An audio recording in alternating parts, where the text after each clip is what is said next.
I'm Hi, also excited. everybody. Our cameras are all fucked up. Gonna fix them now. Gonna fix them now. There they go. They're fixed.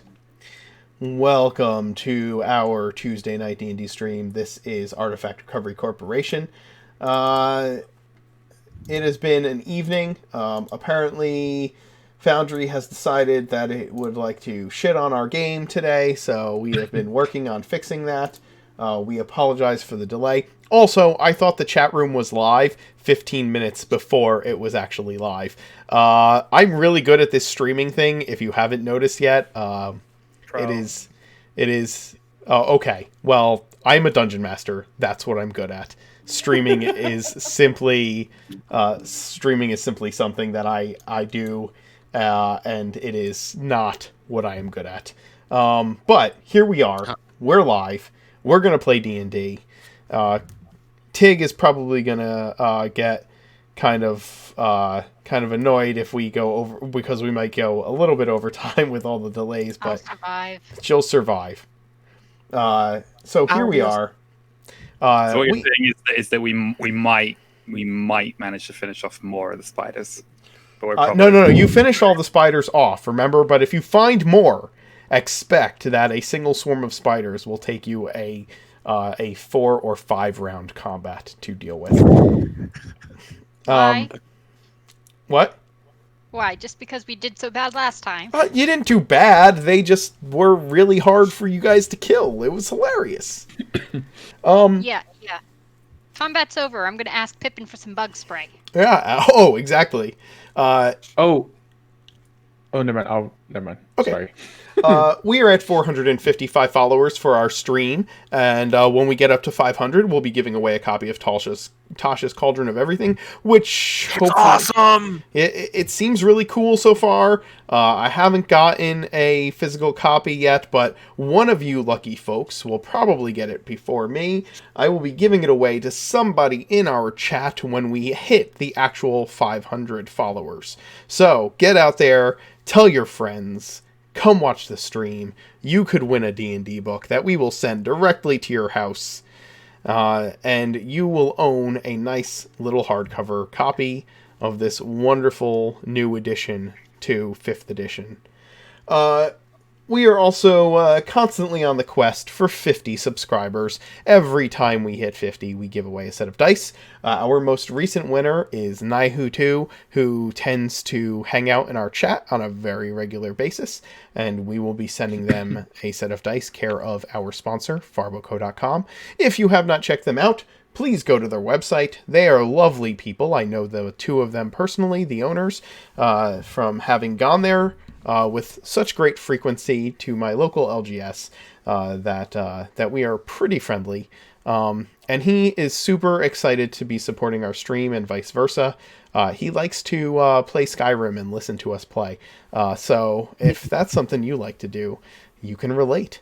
In any event, here we are, ready to roll. Hopefully. Let's have everybody introduce themselves and their characters, starting with our beloved leader, Pippin. Hi, my name's Gage, and I will be playing Pippin D. Wundelberg, the lovable, pragmatic leader of ARC. Pippin has never really been a winner in life, and even his greatest achievement, the sentient black-pudding bubbles, was an accident. Being a failed merchant in life trying to sell petty potions has sucked all the hope of being a successful alchemist out of Pippin. But one day he found the advertisement for a new job and a new life for himself and for Bubbles.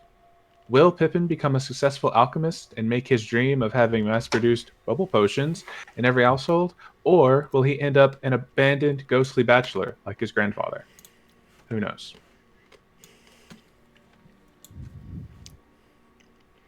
Pat? My name is Pat, and I will be playing Sir Bowie the Boadacious tonight. Bowie is a well-intentioned, loving, kind, energetic, and perhaps a little too enthusiastic. He struggled in school, opting instead to prefer the natural beauty of the world. Despite not being born in the Feywilds, he longs to spend time there and experience the carefree and jovial nature of normal satyr life. Bowie is at a crossroads. Live a carefree, irresponsible life, or suck it up and work for the man.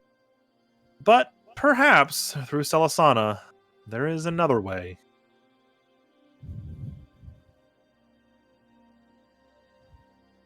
Gage. Other Gage. Hi, I am Other Gage, and I will be playing Aramil. Aramil of Geneva is the only child of Enna and Varus, a high elf couple who make a living weaving clothes and other textiles. And everything was fine until a stuffy nobleman by the name of Baron Talrus set up a rival business focused on pumping out cheap, boring clothes with his assembly line of workers. He's been buying out his rivals and is now closing in on Enna and Varus' home/business. As if driving them into poverty due to his practice wasn't enough. Aramil, being young and a bit of a troublemaker, heard of the Artifact Recovery Corporation from a flyer in Geneva, and was enthralled with the possibility of bringing back a wagon load of gold to his mother and father to bring them out of squalor, and maybe even flip the tables on old Baron Talrus.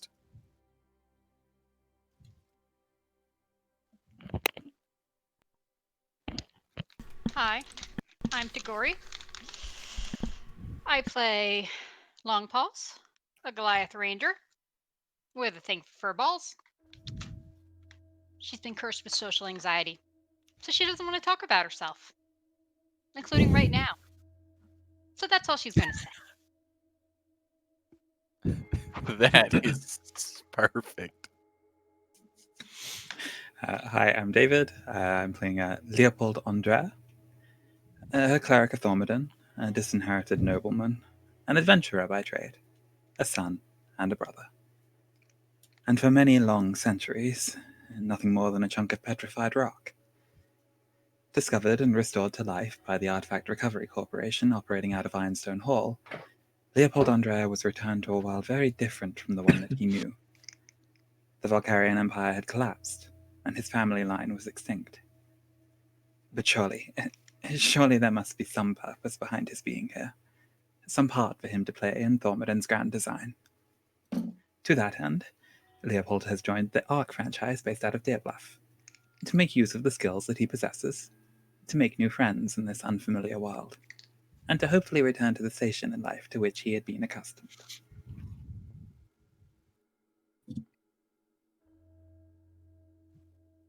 Oh no, I'm scared. Chris, it's your turn.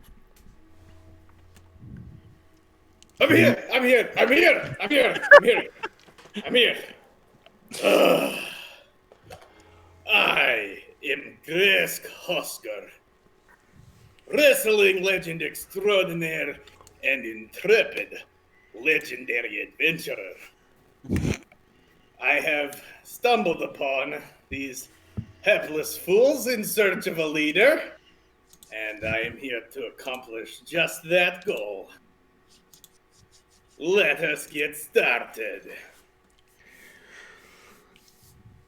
And I'm the Mark Knight. I am your dungeon master this evening. Blows right by it. When we last left off, our quote-unquote intrepid band of heroes had an extensive, dangerous, lengthy, grueling battle against CR-1/8 spiders. It was legendary. Why do you gotta rub it in like that, man? It was the best combat that Ark has been in since the wrestling match. We're never gonna top a wrestling match, and you know it. It's only getting better from here. And so here you are in the labyrinthine halls,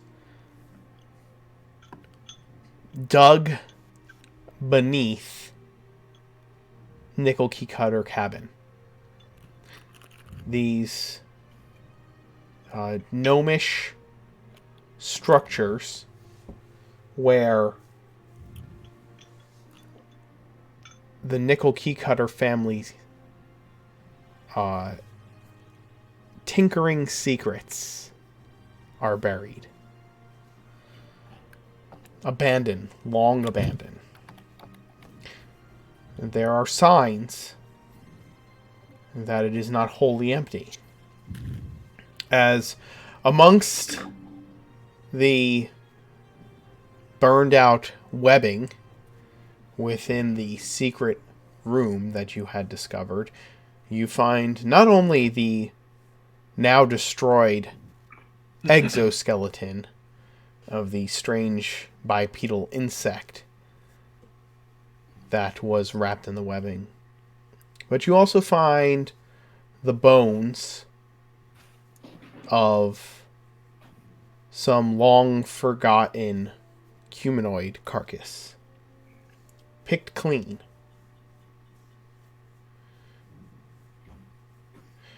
The body of the Ettercap, bulbous and leathery, lies dead within the room amongst the other creatures there. And up in the far corners of this ceiling, somewhat burned away, are ruined egg sacs.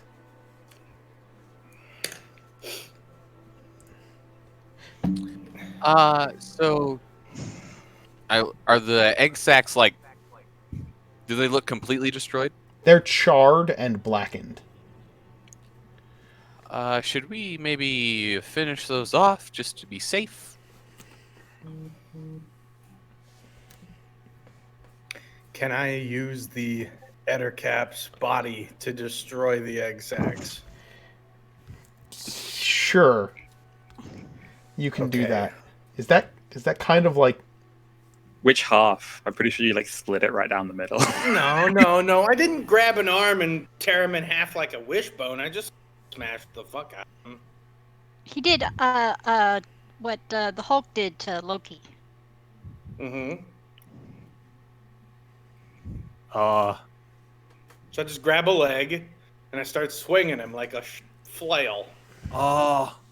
question. Who are the dead guys? Oh, check them for their wallets. I got a bar tab to pay. Oh, good idea. I will. Wait, I will- wait, hold on. I want to quickly investigate the bodies. I just want to know if they're gnomish or not. No, you can tell that immediately. They are far too tall. Okay, well then I don't care. Have at it. Pippin, am I okay to smash these? You can smash whatever you want, really. All right, you Wait, heard wait. him. Shouldn't have said that. But Aramil, I'm gonna you... stop you. I believe that one is a femur.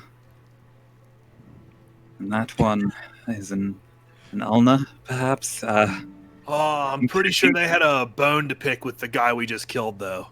I think most humanoids have both of those bones, so Can that I doesn't hit? narrow it down. Can I Yeah, hit they're on parts of the Bowie? body though. Can I hit Bowie with the Ettercap for that fun? I don't know. Try it. All right, what is that? Try me, bitch. Improvised It is an weapon. improvised Yes, weapon improvised attack. Okay, Strength-based melee weapon. all right. So we'll. It's just a D20 plus your strength. Well, okay, that's fine. I'll just roll a strength check then. Yeah, are you proficient with improvised weapons? I am not proficient with improvised weapons. That's surprising. Well, I mean, He's you proficient only with get improvised so many shields. proficiencies. Yeah. I assumed Grass would be one of the guys to take Tavern Brawler. Does a 19 hit? Does a 19 hit? I'm assuming Bowie? Bowie would try to dodge this. And I'm not currently engaged in combat, so I'm thinking 7's That's not going fine. to hit me. That's fine. That's fine. I'm okay with that. Yeah. Bowie ducks as you swing the Ettercap corpse at him. You know, saying a joke will get you hit. Oh my god. Oh, I just wanted to remind, I gave Leopold my elixir of resilience and Grask my elixir of swiftness. Mm-hmm. Aramil. Yep. While these shenanigans are going on, and Grask is like Grask is like trying to hit these egg sacs with the Ettercap body, just like flinging it up towards these egg sacs that are up in the corners of this room. You are like there's like bits of webbing and egg sac and like and I'm Ettercap trying to work here. parts falling into your hair while you are investigating this these bodies. I grab like a finger off my shoulder and just throw it at Grass. All right. Just had to say something. They are the clothes on this corpse is basically skeletal. It's been picked clean for the most part.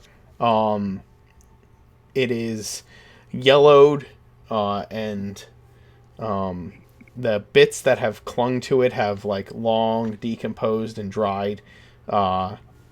And the clothing that is left is fairly brittle. It is and tattered. If Leopold casts mending on the clothes, would that like restore them to a point where we might be able to recognize if they had like an emblem or a symbol or anything? Sure, if you find an area of clothing that you think might have something like that. I was actually just about to say, using my weaver's tools and kind of my history of textiles, would I be able to make a weaver's tool check to identify either I think how old? Yeah, I think sorry. the combination of your weaver's tools check and Leopold's mending might be able to give you some bits of information. All right, so that'll be proficiency plus intelligence, I'm assuming. Yes. Okay, so I'm just gonna roll an intelligence save because it's the same thing, Mm-hmm. and there's no real Hey. checks. Nice. Okay.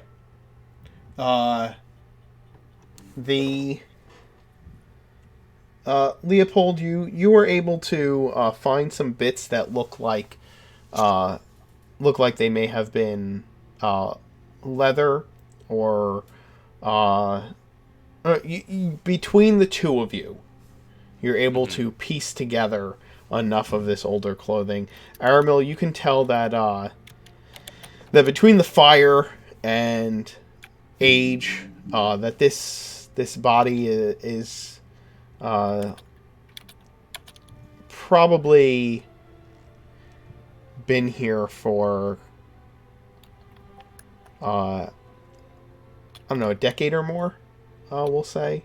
I guess the clothes are in tatters not because of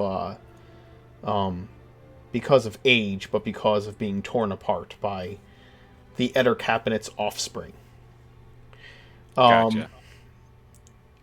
One of the things that you find is a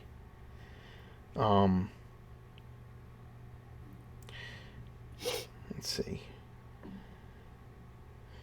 There are styles to the weaving pattern of this clothing that are similar to what your parents used in so as far as the stitching pattern, right?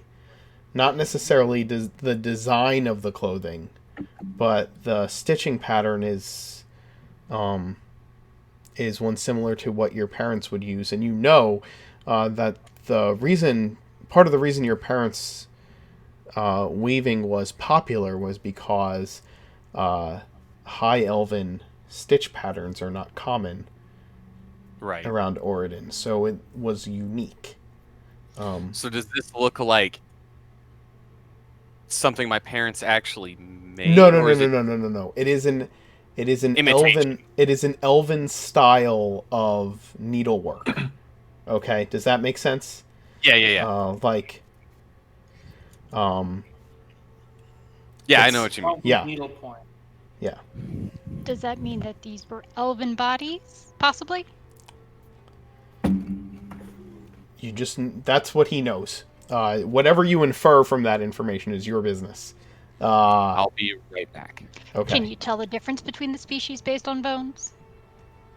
You should be able to, yeah. Probably yes, but unfortunately, Aramil rolled investigation and not medicine, and Leopold's medicine roll was a 10. Bones connected to So, hip bone. yeah. Do you mind if Grass gives it a shot? You want to take a medicine check? Are you proficient Yeah. in medicine, Grass? He is absolutely not proficient in medicine, but Then let's no. give it a whirl. No. Aw. And I a would like nature to check would do it. recklessly check. Huh? Amongst the body, I know Aramil has walked away, but I will tell the party and you can tell him. Amongst the corpses, moving things around, he finds a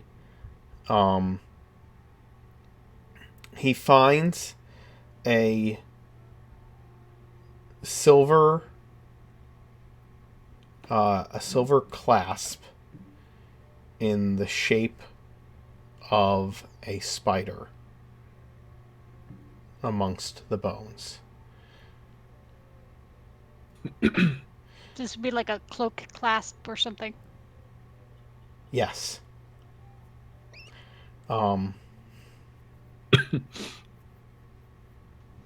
Yeah.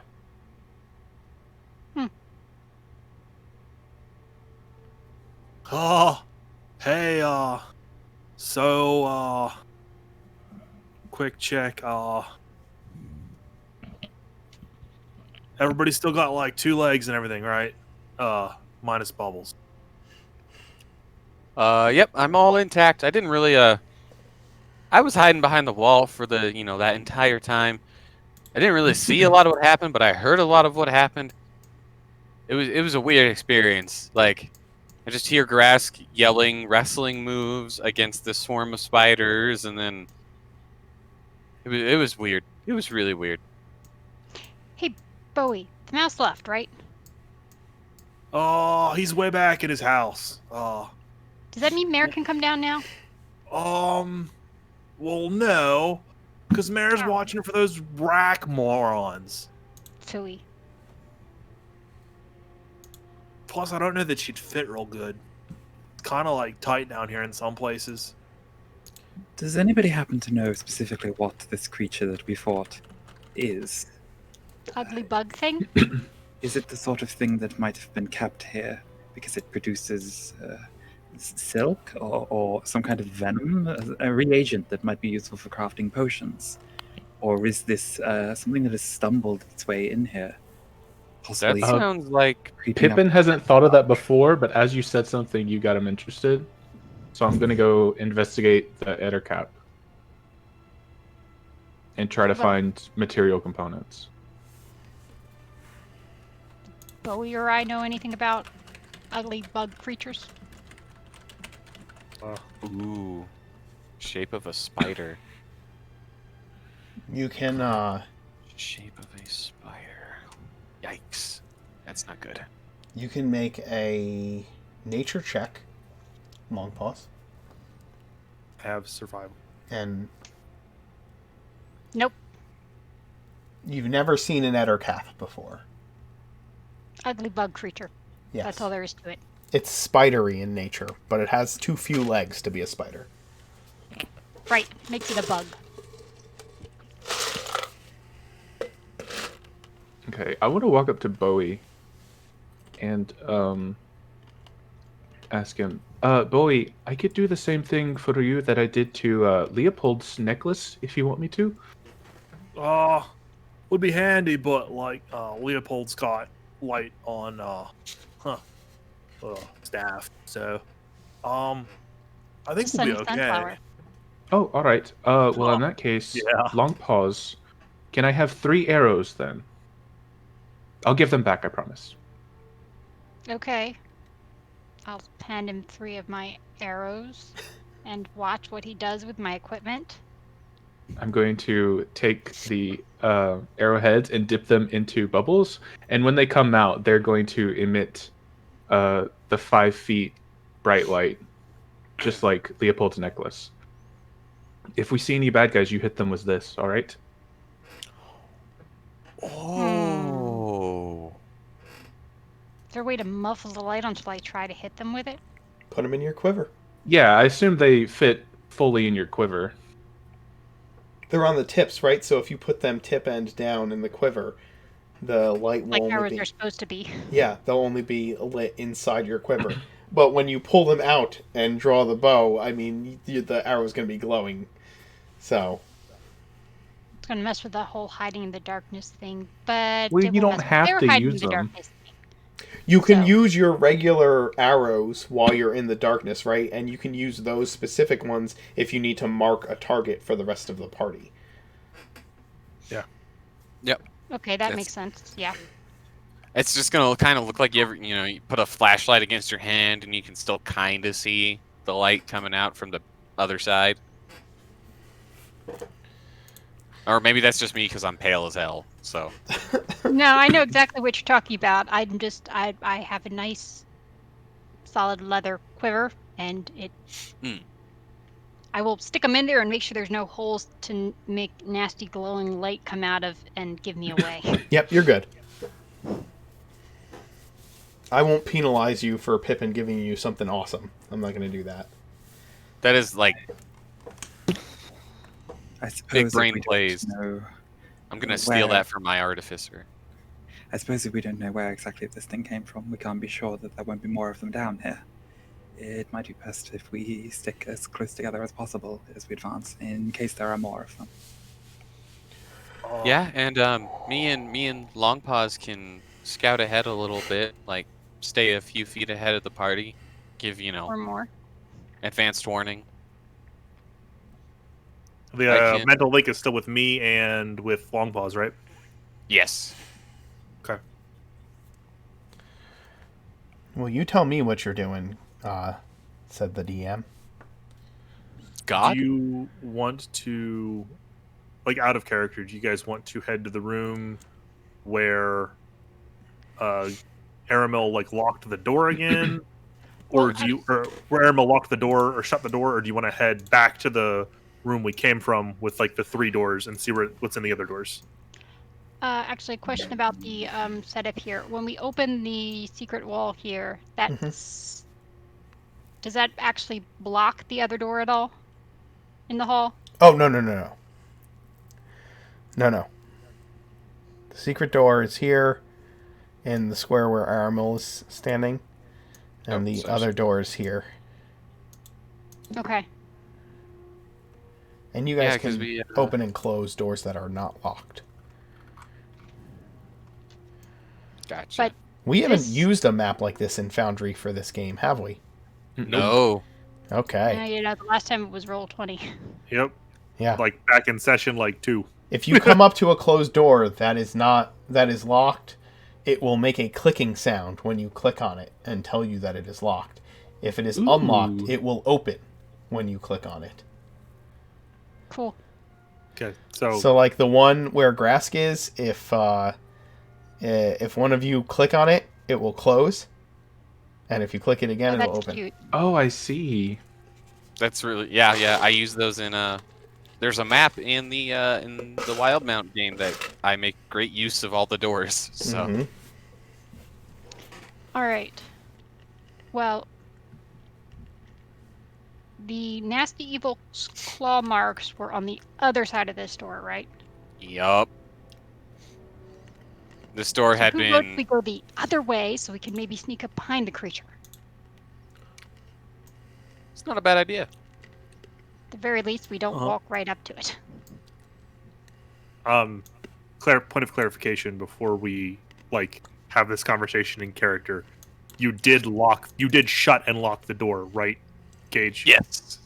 Okay, I so shut that and door is locked shut the and door. I shut the door and locked it. The one that's in this room. No. It would be the one where like you had to like crawl up in through. Yeah, Which he is crawled this through one, yeah. this doorway and locked the other door in the room. Oh, okay. So we came from this direction. Yeah. And Yeah, this is the direction that's like deeper. Yes. Okay. So a long pause is saying as we backtrack Okay. this away and see what's behind doors number 2 and 3. Works for me. All right, I will head up to. I'll go here and then I'll turn around and go. Middle door or door opposite of the hall? Which one do we want to do first? Oh,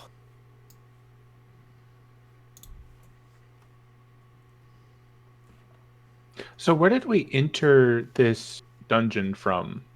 here. Stairwell. Okay, Right. that's what I thought. Yes. So right where I have ping. Okay. I couldn't see anything because it's like not revealed. There's no fog of war removed from places we've been because we've really. Oh, never been on right. this map. Yeah, I'm sorry. It's I okay. intentionally It's walked okay. my character back through it just so that I'd make it show up. So let's go through the middle door, I guess, and see what's there. Caramel is All right. locked. I will check the door for locks and traps. Okay, give me some rolls. If you haven't already. Oof. He does not know if Um, it's locked or trapped. I will use my psionic dice to roll and add 1d8 to that. Since you can't critical fail on skill checks in 5e, so that makes it a 16 for psi bolstered knack. To unlock the door or to investigate it? To investigate it for traps and to see if it's locked. Okay. You look over the door. You see no signs of traps. But it is locked. All right. I'll whip out my thieves' tools. And again, just to be on the safe side, Leopold's going to like tap and cast resistance. And tools are an ability check, so I have disadvantage because I still have a level of exhaustion. Mm-hmm. 14? 14 will unlock the door. It is now unlocked. All right. How do I open it? Oh, there we go. I had to update. my Just token. click on it. Yep. What's our marching order? Well, I'm going to sneak ahead of him. Ah!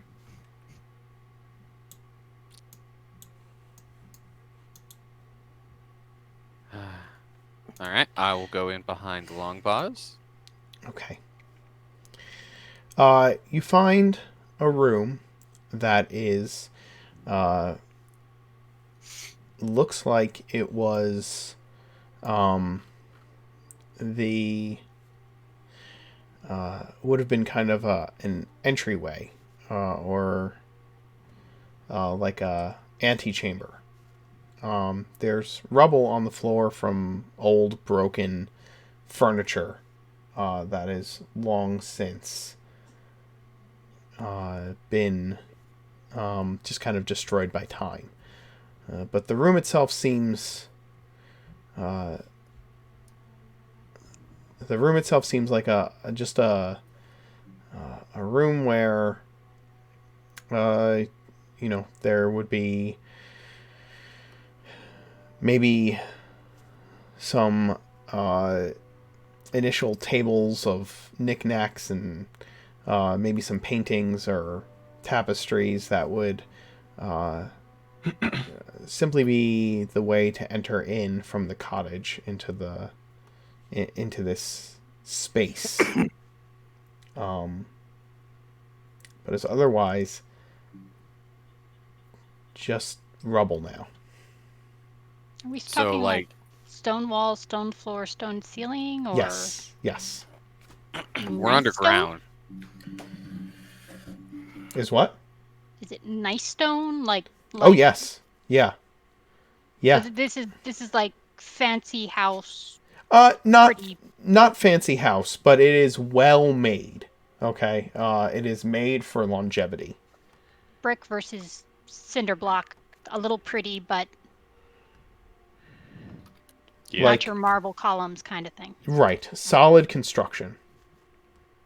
Foundational Yeah. construction. And you said there's a bunch of tables that looks like they may have knickknacks and tchotchkes on them, but they've since been destroyed. They've just been destroyed by time, right? Like this place hasn't Oh. been opened up in a long, long time, and so Okay. everything's just kind of like fallen apart, Dust level in the room. untouched. It is old. There's no sign of And no any- tracks, no nothing. yeah. Doesn't look like anybody's traversed through this room in a long time. Okay. Shall Did- we wander up to the other door? Did the other key cutters not know about this basement? No, that's why she sent you there, because she'd only found out about it after she found The journal. That's the right. journal. My bad.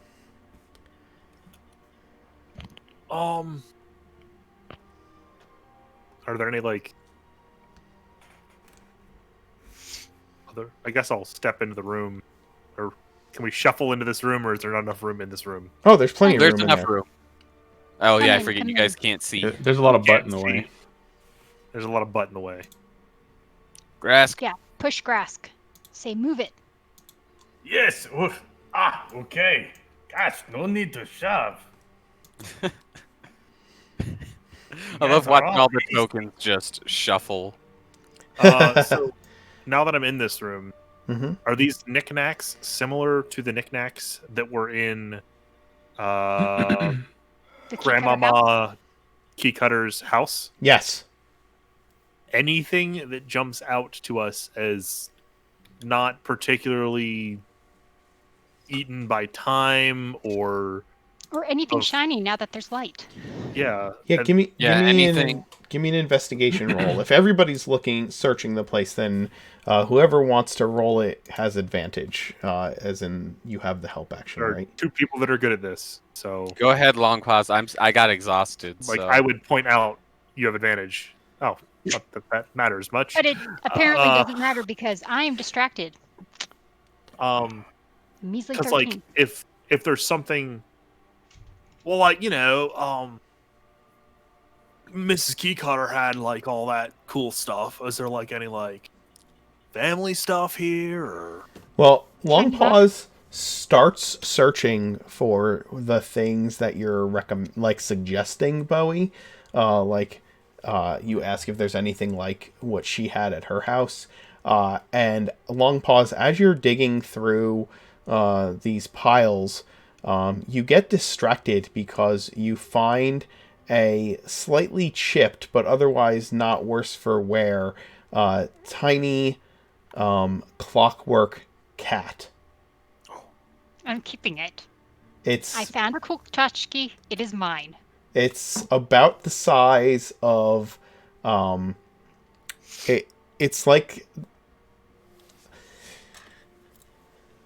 this big, right? Like the size of a keychain. And as soon as you find it, everything else in the room kind of like fades into it ceases to exist. Yeah. It is shaped like a cat. It has a little tail. It has a wind-up. It has like a wind-up toy wind-up on the back, and you wind it up, and like immediately after you wind it up, the front paw comes up This little and wavy thing. starts going like this, and the tail swishes back and forth, and you are just completely and utterly distracted. Yeah, Bowie found something cool. It's mine. I'll show you later. Just gonna play with my toy. Other than shiny cat, do the rest of us who are looking find any salvageable nickel knickknacks? I mean, what is your passive investigation, Aramil? 19. Okay. Oh my god! Yeah, so you have disadvantage from being exhausted, right? So it's a 14 right now. Well, isn't it? But that's just passive, right? I don't think passive stuff. Yes, can if you have advantage or disadvantage on a passive check, it is either plus or minus 5 to your check. So if you had advantage, Yeah, your you saw passive would that. be 24. Hey, thanks to I think that's Z, right?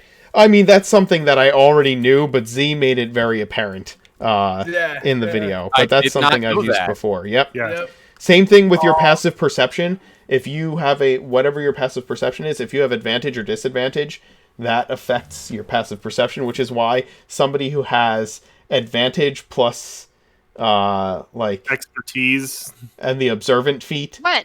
Like a uh, 20? That's yeah. my new passive. We had somebody in our Sunday game that had a 27 passive perception without Jank. yeah. Wow. Anyway, So I guess it's a 14 then. yeah, it's a 14. You're looking about, and the things you find in amongst the tattered remains of whatever was in this room and the thick coats of dust, you find things similar to that clockwork cat, right? They are things that the nickel key cutters have, that the progenitor nickel key cutter had made, that were either prototype or like Proof of concept type stuff. yes, the stuff you would have, like if you were going to be like, hey, come into my workshop, let me give you a tour, the type of stuff that you would like show off, as opposed Gotcha. are the type of things that are around this room, right? Like little model clockwork things and like specialized or proprietary like cogs. Like if you were a ball bearing manufacturer, you'd have like a specific model of ball bearing thing that was particularly your design that you might have on display in the front lobby, right? That's the type of stuff you find in this room. My gosh, would you look at this? I believe it's a model prototype of those aquatic gnomish bicycles you were telling me about. Would these be the ones made with the big glass bottles that let you ride across the water? And he might have iterated upon the design a little bit, because that doesn't seem to be what's. I mean, gnomish bicycling is serious business. They're always too small. Aquatic. I'm just imagining bicycling. that it's like a penny farthing type design for the initial, and then they iterated on the design. Yeah, are there any of those mechanical penny banks around here? And do they still have coins in them? Oh, So, Aramil, you look like really tired, bud. Oh, no, I've, do you need like a nap I or don't know. something before we try to like tackle too much further into here, or are you good? it would be greatly appreciated, actually. I don't know. Yeah. We just feed him some coffee. Go to sleep.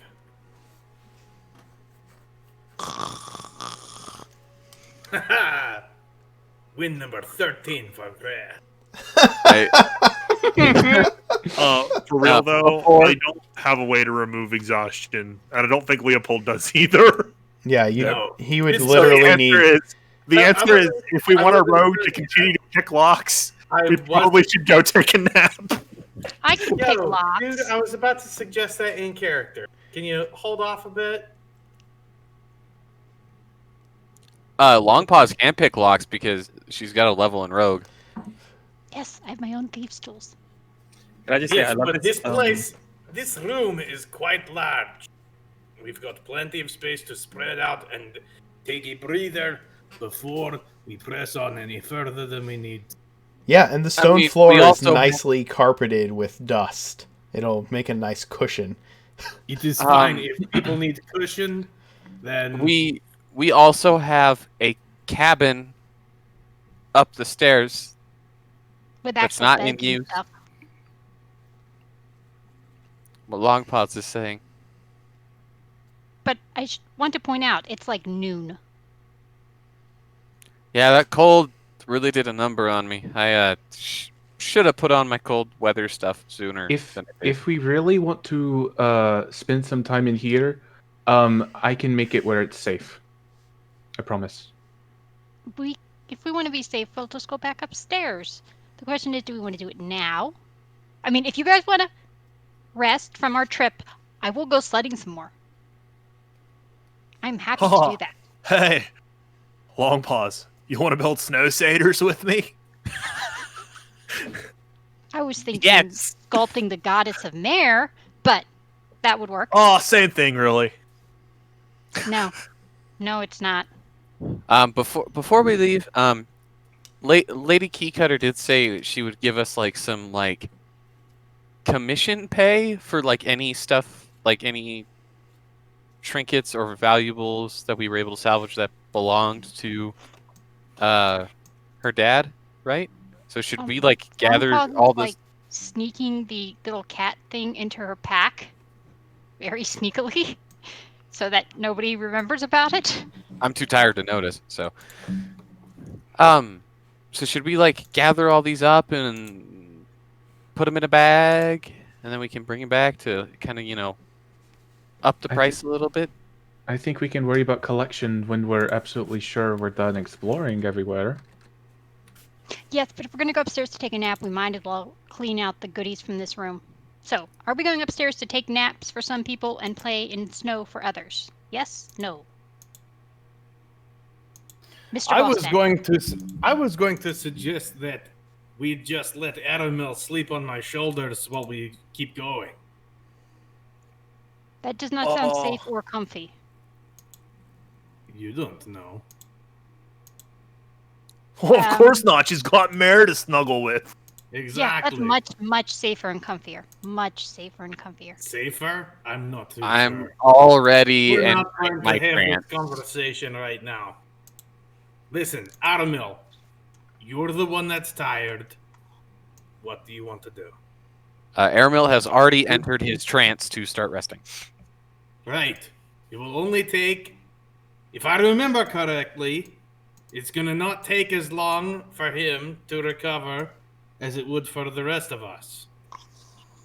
So let's gather our bearings. I will keep watch over Aramil. You guys do what you want to do. Does that mean we go exploring or we go play? Oh, I suppose it wouldn't hurt if you wish to go and spend a bit more time out in the snow. Personally, I was thinking that I might help Pippin make an inventory of the things in this room, that we could check to see if any of them have any lingering trace of magic upon them.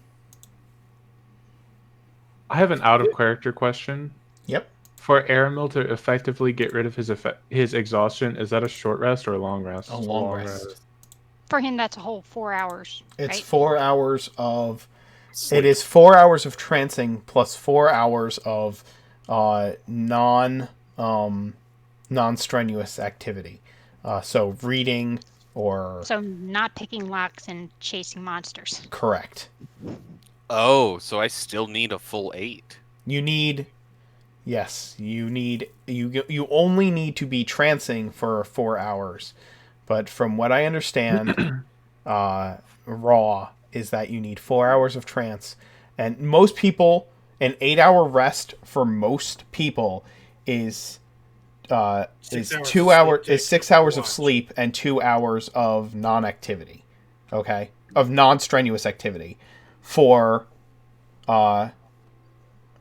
for a elf, it is 4 hours of trancing, and you have 4 hours of non-activity. So you essentially get 4 hours of downtime every day. For So like the wording of trance is just says Shit. you gain the same benefit that a human does from 8 hours of sleep after 4 hours of trance. correct. So while a long rest is typically 8 hours, that's usually because everybody else needs 8 hours. Yeah, it's generally if you have 2 elves in the party, they can basically just tag out and cover 2 shifts. Yeah, to exactly. watch Yeah, but through the that's whole because night. the other 4 hours of their downtime, they're just keeping watch. Yeah. So it's like A when I long- get 6 hours of sleep and then spend 2 hours waking up in the morning playing a zombie as Yeah. I eat breakfast and get my shower. Right. A long rest is a period of extended downtime, at least 8 hours long, during which a character sleeps or performs light activity. Reading, Right. talking, eating, or standing watch for no more than 2 hours. If the rest is interrupted by a period of strenuous activity, at least 1 hour's worth, the characters must begin the rest again to gain benefit from it. Right, and I was saying that the wording of trance says that after only 4 hours, an elf benefits from the same way that a human does 8 hours. After resting this way, you gain the same benefit that a human does from 8 hours of sleep, Understood. which is the long rest duration. So it basically cuts the long rest length in half for an elf. They're able to do all those other things, the strenuous But activity. sleeping is not a long rest.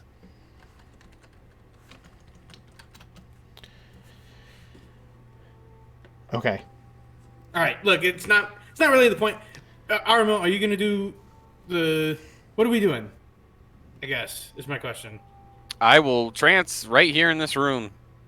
All right, while Leopold and Pippin do inventory, and Grask is gonna watch over Aramil, and Longpaws and Bowie are going outside, right, to mess around in the snow.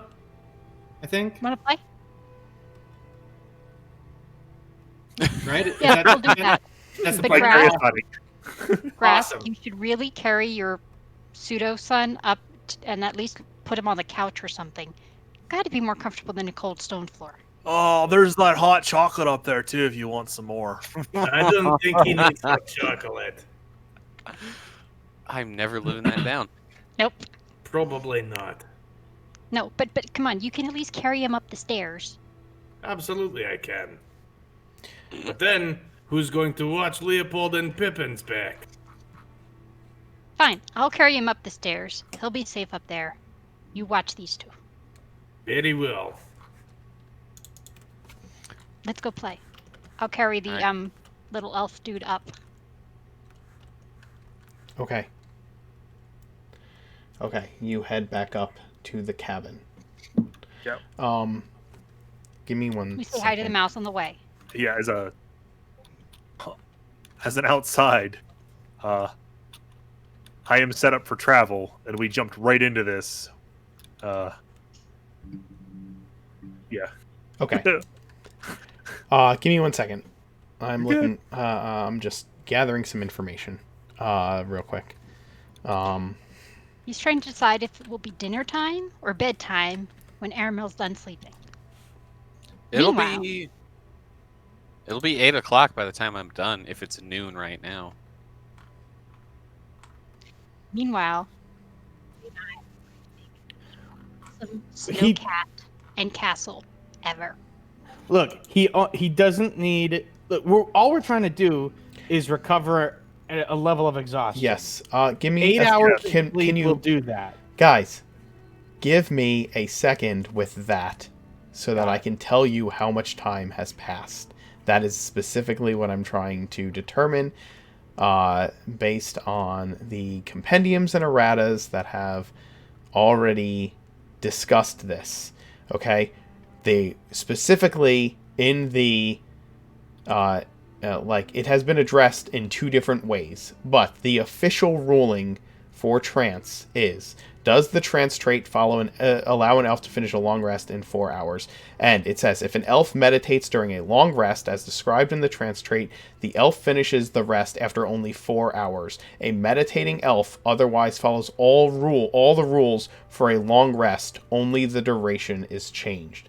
Therefore, an elf must trance or perform non-strenuous activity for 4 hours to gain the benefits of an 8-hour long rest for any other race, based on what the final ruling in the compendium says. So, what is the total duration of time that Aramil needs to? 4 hours. Okay. Okay, so He needs make half the make it time. If possible the so rest fast. of you want to take a long rest, then it will be a total of 8 hours of rest. Okay? However, Mark, yes. if I asked to change a single prepared spell, would you allow that in the 4 hours? Instead of changing multiple prepared spells, only changing one. Yeah. If you're using it as like an extended short rest where you're not doing anything else, then yes, I will allow you to change out a single spell. But you can't be like doing other things during that time. Right? Yeah, that's like fine. that is you're I trading just- off 4 hours of time to exchange the one spell. It's not Yeah. something that I'm gonna like. I don't know if it's something I'll allow on a regular basis, but I'm okay with it right now. Yeah, I just really wanted to use Tasha's Caustic Brew. Understood. That was not available to you the last time we had a long Yeah. rest, so that is completely legit.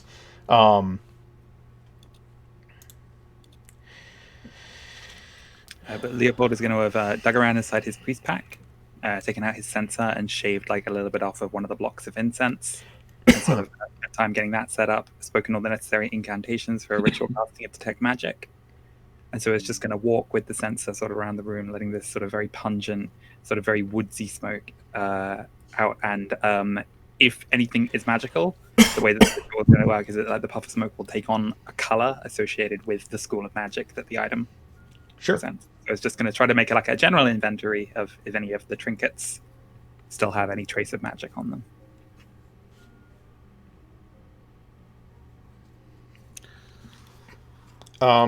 Okay.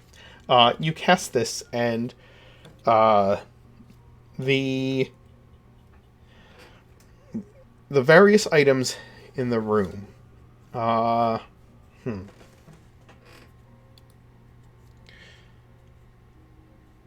any of them magical?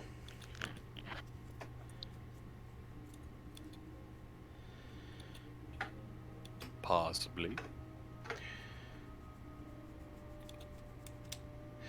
As you're the glow, the like this smoke kind of coloration settles onto one item that that glows with an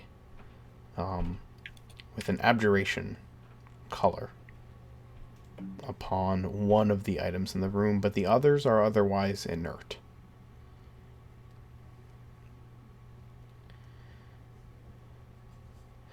You see it amongst the amongst the debris of one of these broken old shelvings that are laying in a pile on the floor, dry rotted.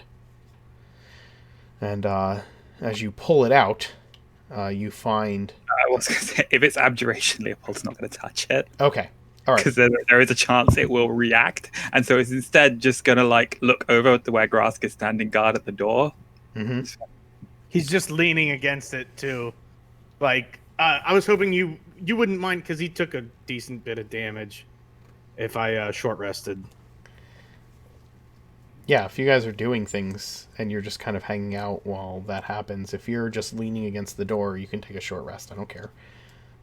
If you guys are searching the room thoroughly, it's going to take you about an hour, and Pippin is doing nothing but spending 4 hours switching out a spell. So you can thoroughly search through all of the rubble in this room over the course of the next hour or two. You have time, right? Okay, so if Leopold sort of looked over and saw the grass was like still like a little bit beat up from the fight, is then it'd be like, oh, okay, very very gingerly like bend down and pick this thing up with like a thumb and one finger, Sure. very very delicately. You find what looks like a padlock, but has a number of it is more It's a padlock that is more intricate. The number of tumblers, the gears inside are exposed. Like it looks like it has the front of its casing removed so that you can see its inner workings.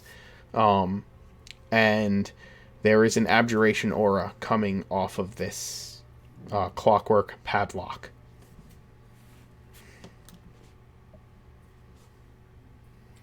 Well, best case scenario, we might have just found a way to keep the valuables back at headquarters safe. I'm sure Longpaws will approve.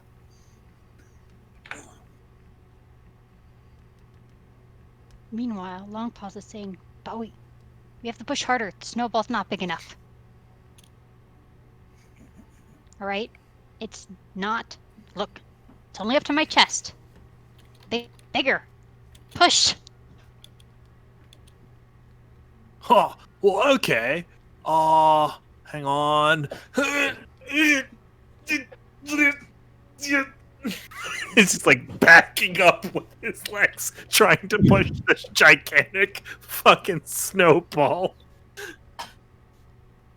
Alright.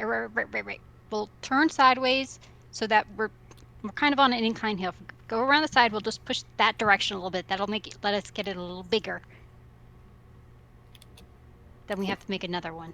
Not quite so big, because you have to be able to put it on top.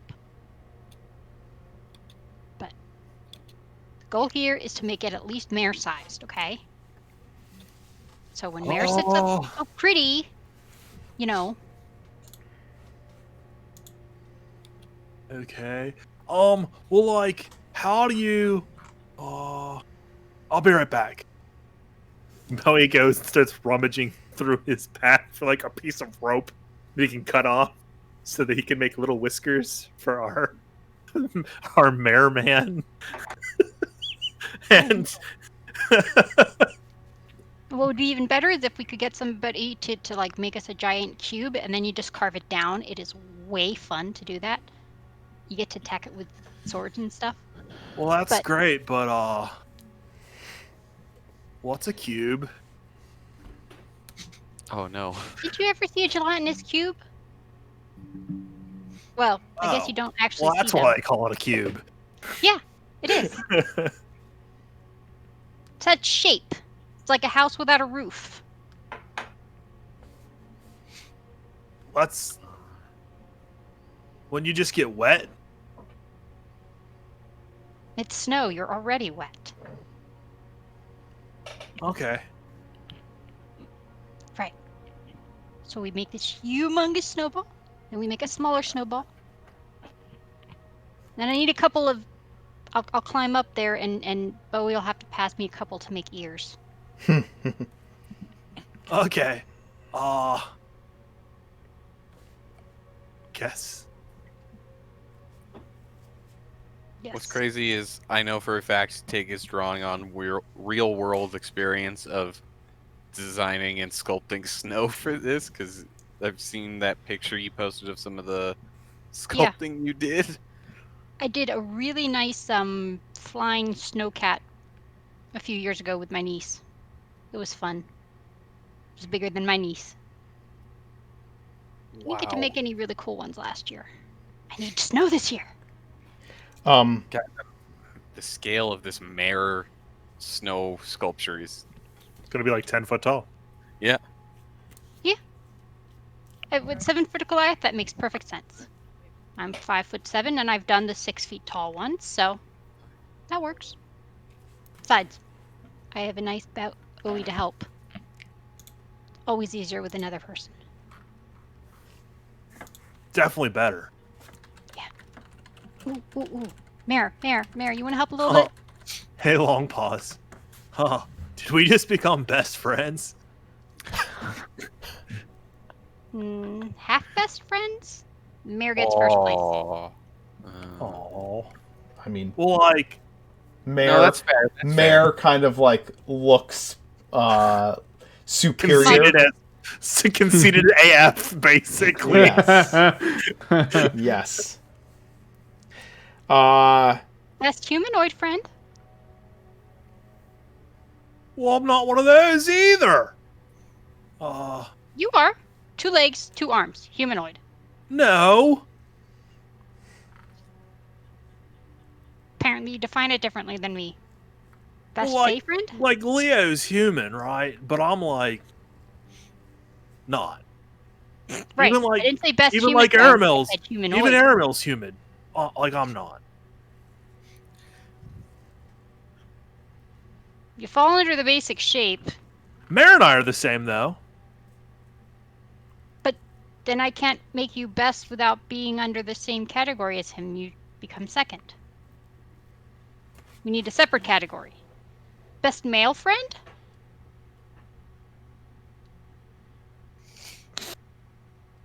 Does that work for Bowie? Sure. There. Best male friend. And then I lean against Mare and scritch her ears, because she needs them, just because she's Mare. Yes. Mare happily accepts. Do you hear Mare, that? uh, I hear fan fiction in the distance. Awkward, but also yes. uh, Ship Mare That's communicates a stick telepathically Totally. with Bowie. Just kind of a smug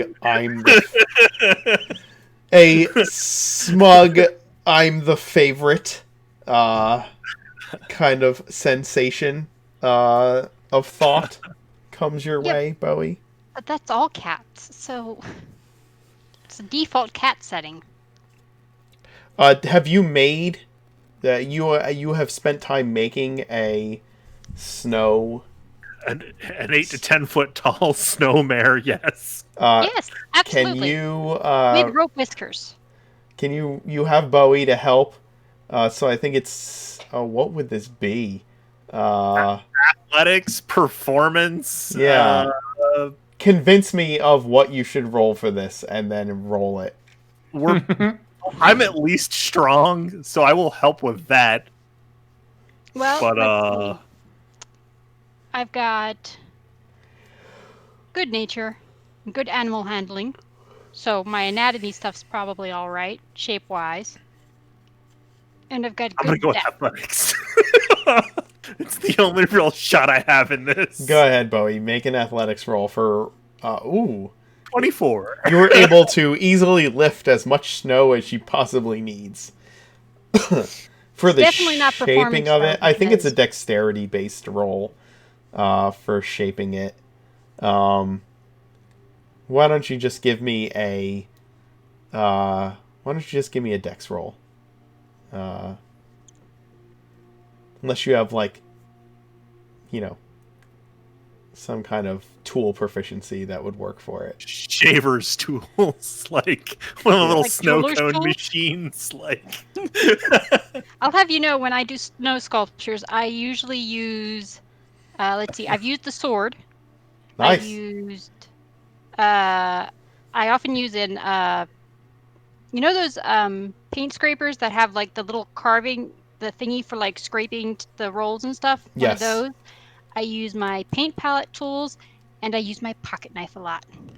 Nice.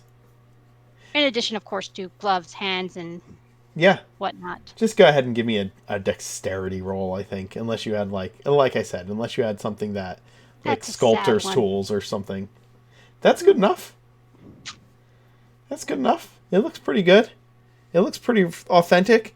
It looks pretty much like something Mare is going to pounce on about 15 minutes after you finish it. No. That's what I make the snow mouse for. Ah, okay. Those are much easier. They're much smaller. Also, I wonder if Mare would like playing with snowballs. Over the 4 hours, the two of you play in the snow with Mare. Grask, you get a short rest and spend some time guarding the door while Leopold collects and categorizes items of what seem to be a important or useful nature.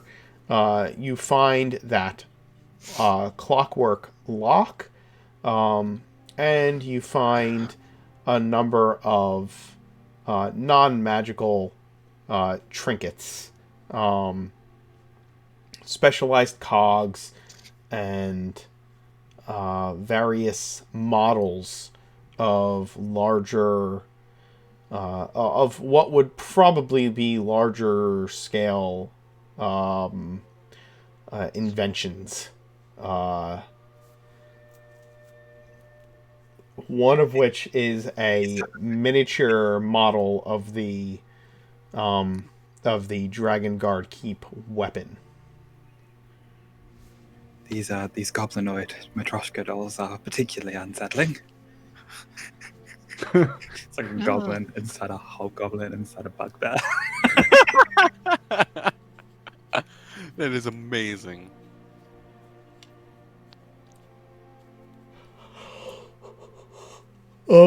And you eventually found all a little model of the Dragon Guard Keep what's that? device. He said he found a little model of the Dragon Guard Keep device. Correct. With or without moving parts? With moving parts.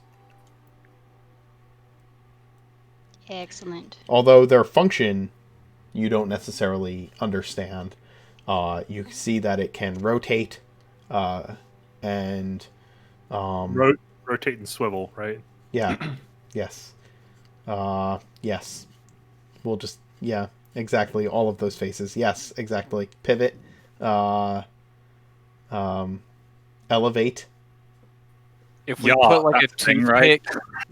if we put like a toothpick into the it's because it's like a big old ballista, isn't it? Nope. Oh, never mind. An actual cannon of some sort. It is some sort of weapon. It looks like a big brass. It looks like a giant brass firearm of some type, but nobody really understands how it functions. It has not been functioning since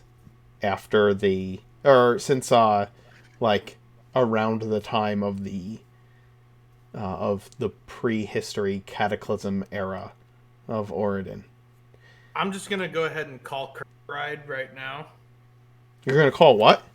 Kirkbride. If you understand that reference. I don't. Okay, I'll explain it to you guys after the session. Okay. I think if we put like a little wad of paper into the tube of the model, we can get it to fire. Just like it's got a little button, like pew. Pippin might be able to look at it and make modifications to it so that it can do something like that, but it does not function in that manner on its own. It simply can move and change like trajectory and whatnot. No little lever or trigger on it to try to launch things? Nope. Philly. But all of you have... everyone returns to that lower chamber, Leopold. No worse for wear. Some better. After you have categorized everything in the room. I feel a lot better, guys. Good call, Bowie. Good call. Naps always make me feel better. Naps are good. Naps are very, very good. Mare really likes cat naps. Aramil does everything faster than everyone else. Yeah. I sleep faster. He did probably... like also fall asleep like in the middle of the day, which is like a very teenager move. I've been there.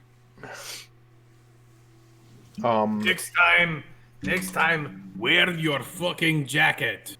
I'm sorry. It's all right. Says the guy that wore like just a. Yeah, just a jacket. I think the only thing I don't do is move faster because Grask is quicker than me because of barbarian shenanigans. Mm-hmm. Hooray. right, well, since we're all here, should we keep dredging forward? Next Yeah. door. Do we wanna hit Let's this go. door or the door back in the hallway? Can I just try to pull the door? Yeah, of course. You can just try and pull the door open. Awesome. Go ahead and give it a shot.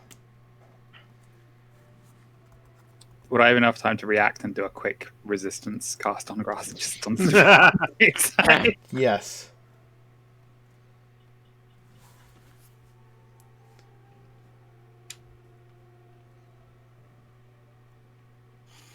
Ka-junk!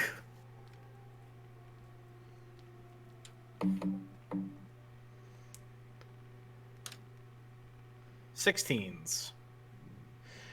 Yeah, the door is this heavy door is locked. You rolled a 16 to pull it. Is that what you're saying? Yep. Just to pull it open. So is it rotted enough, or wood, that he rips the handle off? Said it's a metal door, didn't he? Yep. Oh. So probably not rotted enough. 16.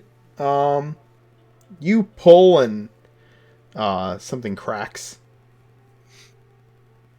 In your Alright. back, or like What's that? Yeah. in his back, or like I mean, we No, talking good or in the back, door. back, like, what are we talking about here? No. Like in in the stone masonry, like around the door, you hear breakage. All right, we'll give it one more go. Oh Please no. don't give up. Longpaws Just, is backing away from the wall. It does occur to me that we are sure this isn't a load-bearing wall. Grask rips the door open, breaking the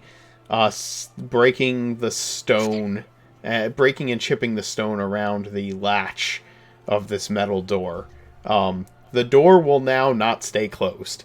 It is permanently. If he tries to if you try to shut it, it will just kind of slowly open a little bit because there's nothing to latch anymore. You Look at bend the that. hinges. Now we cannot get locked inside. Or- Right. But isn't there door 14 right? wins for Grask. Right. And we also can't lock anything out, Grask. Way to break it Why down. would we need to? Hold up a sec. Why would we need to look any? Look, if I am stronger than door, and thing we would need to lock in is stronger than door, then Grask is stronger than thing, and we can deal with it. We never told him about the flying swords, did we? Oh, that was a shining moment of our stupidity. Yeah. Well, it was our first job, you know. You get a free pass on your first job, right? That's how it works. Right, Pippin? Well, then I suppose the same extends to Grass, seeing as this is the first job that he has performed here. And so it is no matter. If the need arises for us to close the door, I can simply cast Mending to repair the latch so that it will secure itself once again. Well, doesn't it take a while though? Yeah, well, If so, could you mend the door first? Maybe while it's open? Then how would you shut it? Because the thing's gonna be in the way.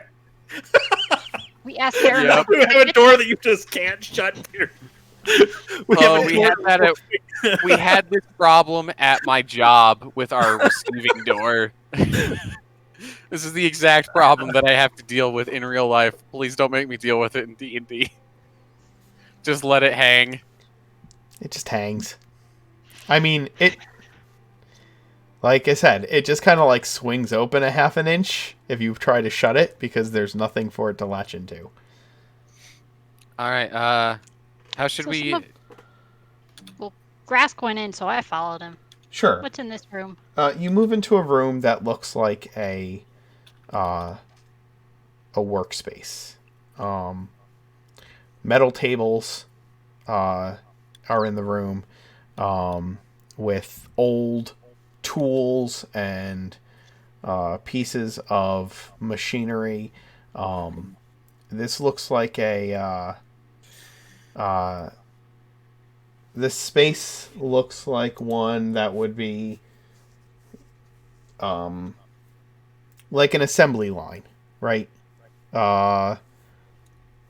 There's tables that have specific stations for work at them, and it looks like things would be passed along from one station to the next in the process of building some kind of machined creation. There's Pippin, what did you make here? once again, there's thick layers of dust on everything. There's worked metal parts that are. Hey, Pippin.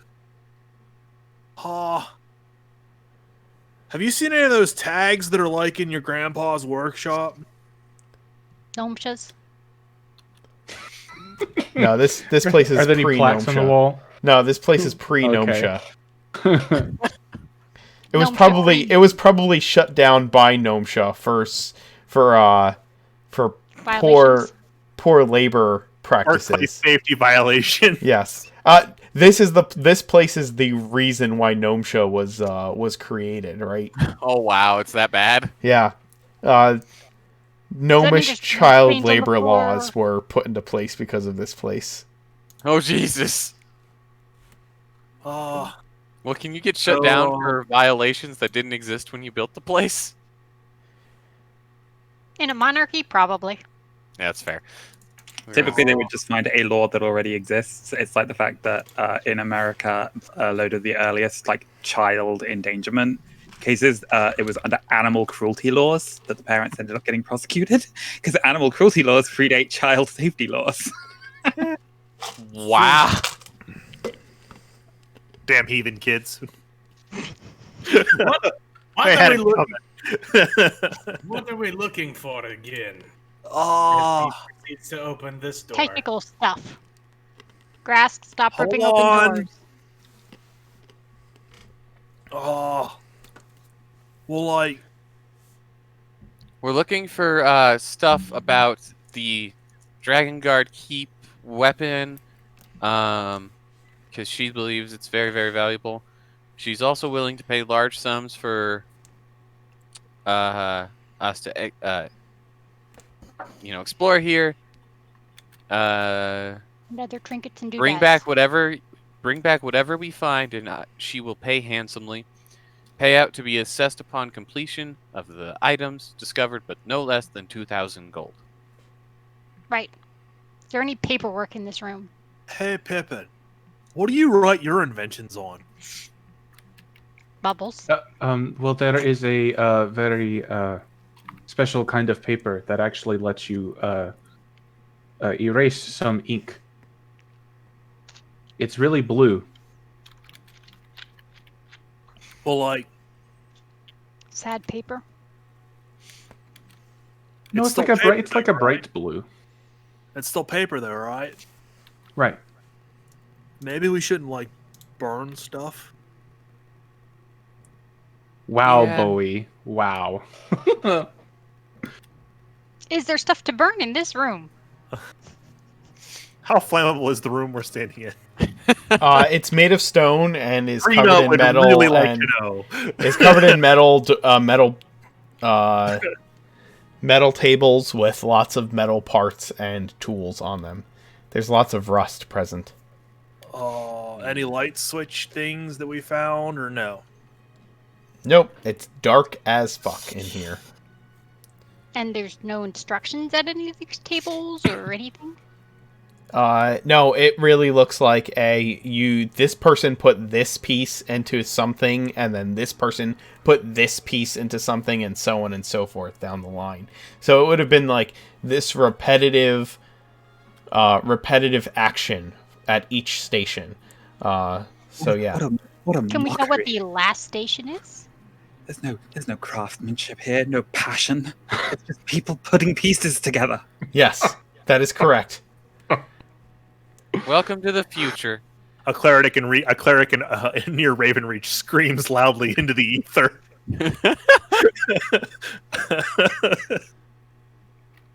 In a shared moment of brotherhood. So, is there a final station with a completed or mostly completed piece of whatever they were doing here, maybe? Yes, I would think so.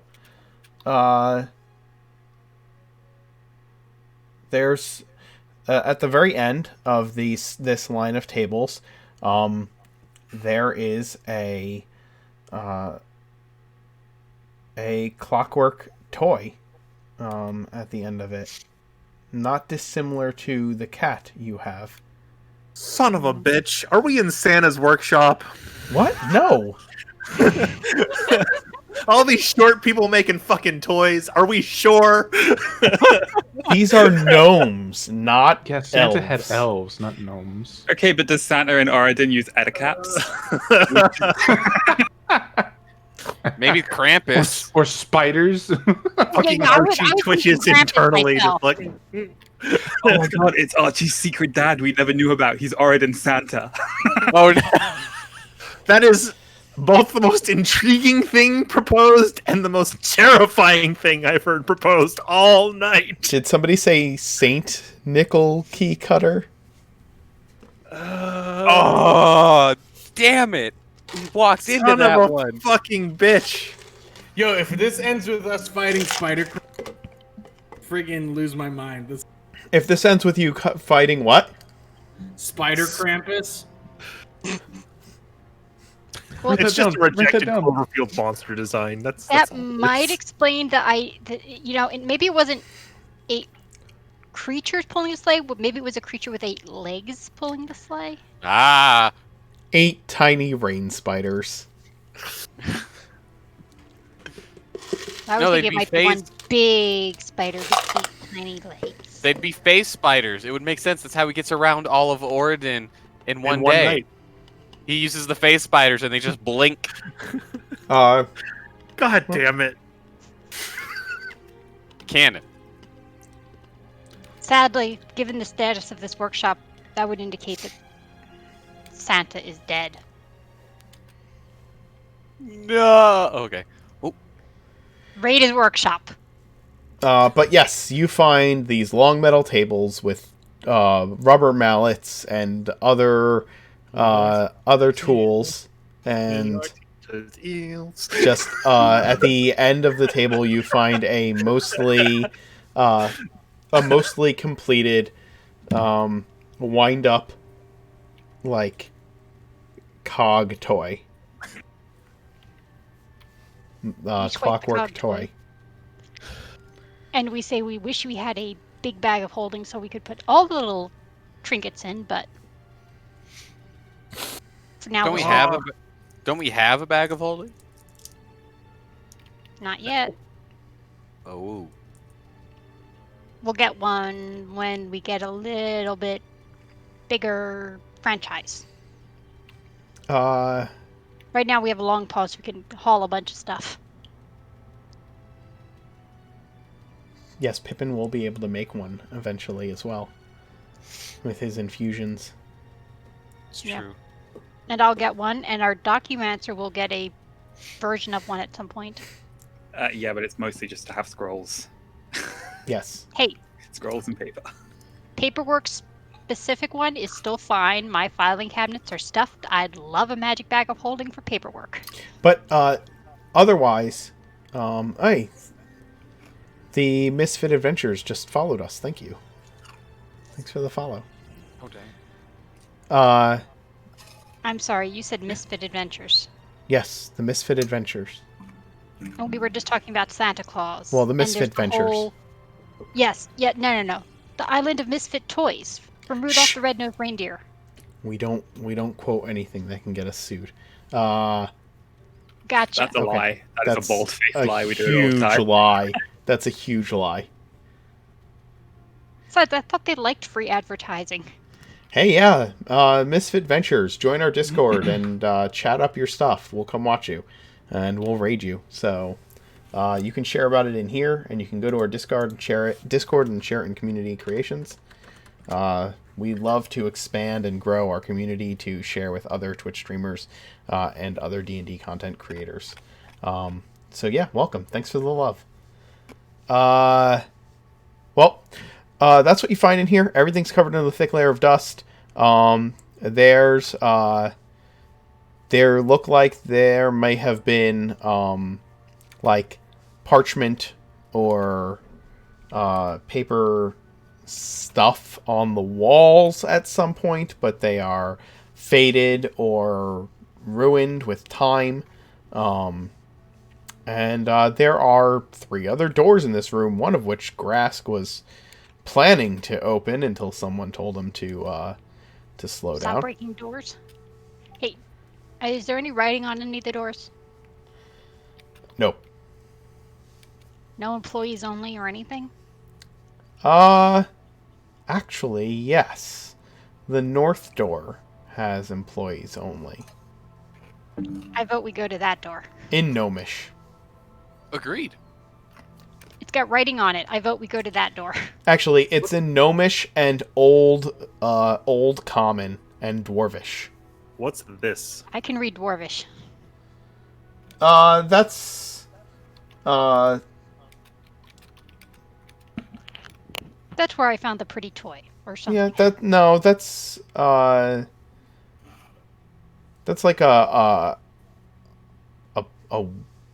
I don't know. It's the tool. It's like a tool That's rack. fair. I didn't know it was a feature of the room that all of us It's- have neglected to mention. No, up no, to no, this no, no, point no, where I no. was like, If it was significant, if I had intended for it to be something significant, I would have pointed it out to you. So yeah. Sir. Okay. You Grask. did mention that there were like rubber mallets and stuff. Yes. Lighting the way. So, did people leave here in a hurry? No, everything Have seems that put away, or were they just really lazy? no. Everything seems to be at its station, right? Like not just kind of tossed around. It looks like one day they were open for business, and the next day they weren't, and so it was just kind of everything was just kind of put away and shut down and left alone. David, this might strike home. Have you ever seen pictures of the DeLorean factory when they closed down? Like, they just literally just left cars on the assembly line that were like 60, Oh, yeah. It turned 70% of into- the way done. Yeah, it turned into a fucking ghost town. Yeah, like literally overnight. Immediately, yeah. I guess I was just Wow. asking it from a point of view of like we don't fully know like how this place ended up not operating anymore. So it's just that idea of like, is this like a Pompeii scenario where there was a horrible catastrophe that's happened and everything's like frozen as it was? Yeah, it doesn't look like things were just. It doesn't look like anybody left in a panic. It just looks like nobody resumed work one day, right? Everything was put away for the day, and then nobody came back in the next day to start it up again, kind of a deal. As opposed to everybody like dropped what they were doing and rushed out.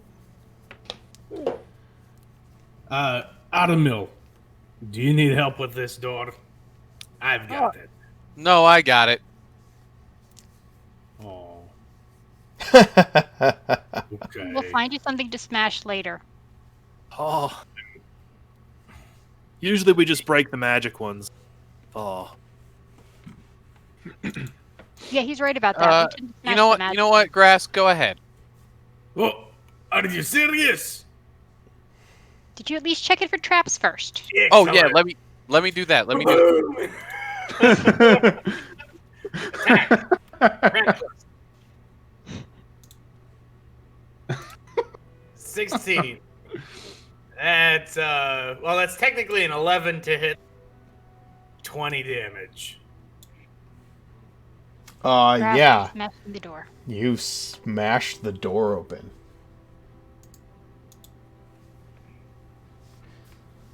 And you find a hallway. There's nothing dramatic about it. It is literally a hallway to 2 other rooms.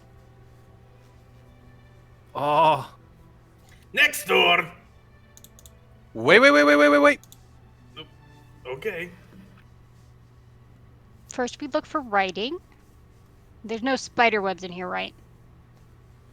And No. there's plenty of I dust. mean, there's probably spider webs literally everywhere, but that's just because it's been closed for forever, and spiders get literally everywhere. yeah, but there's not Pippin. like collections of them like there were before. Oh. So, like, you make potions, and Mr. W made, like, robots, kinda. Well, I So, think he did like- a little bit more of everything.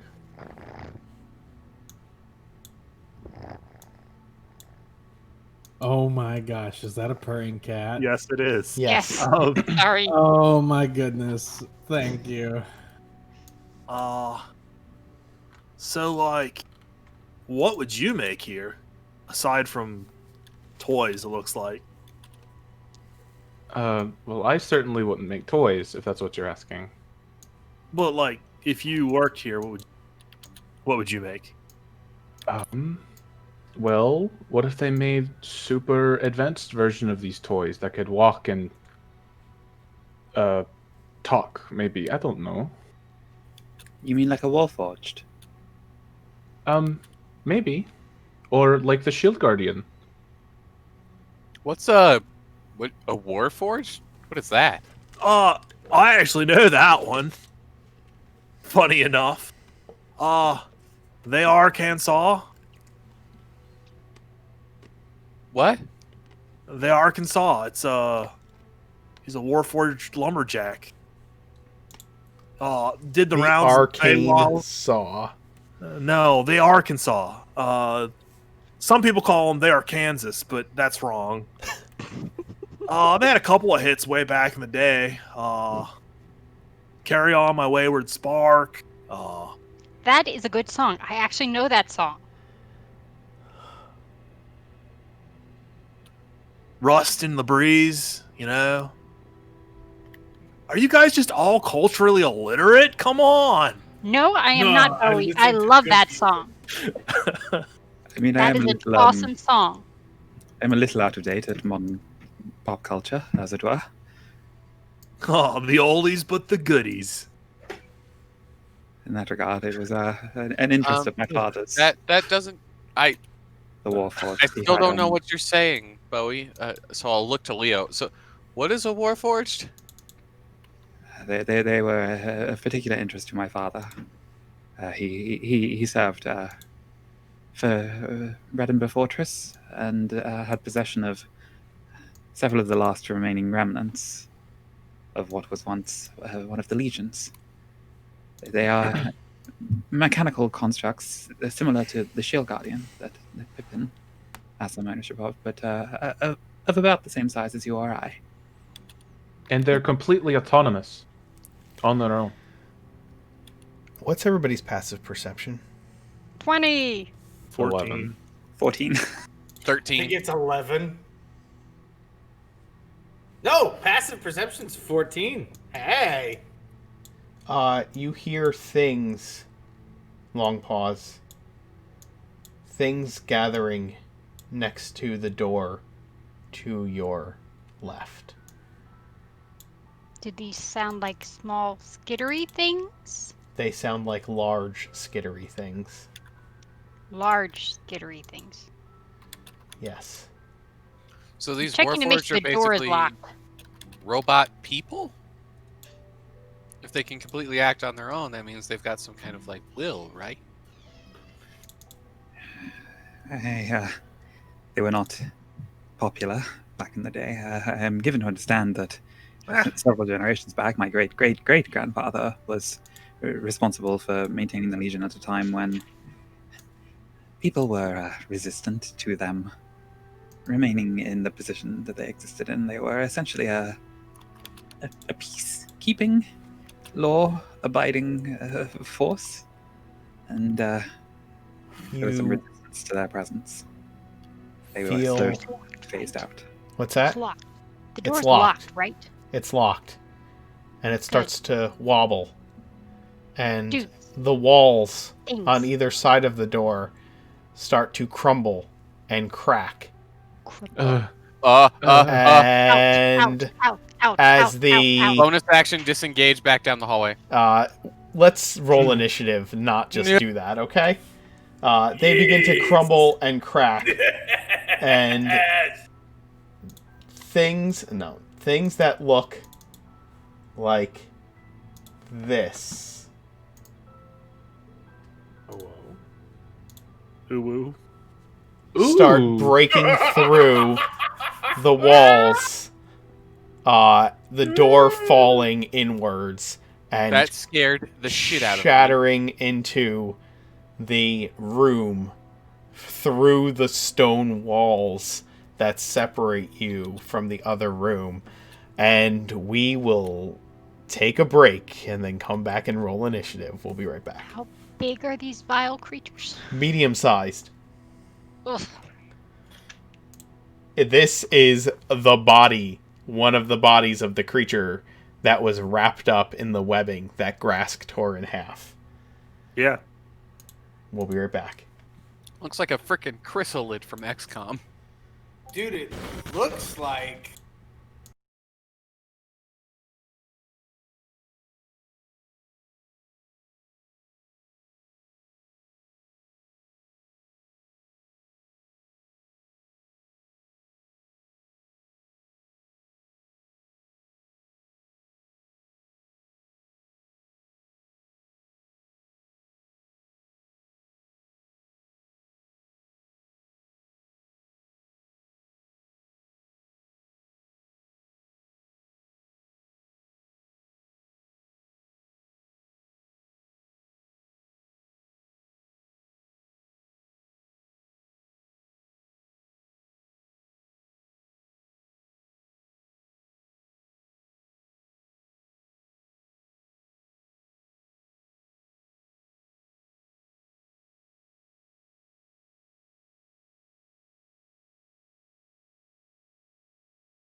We are back.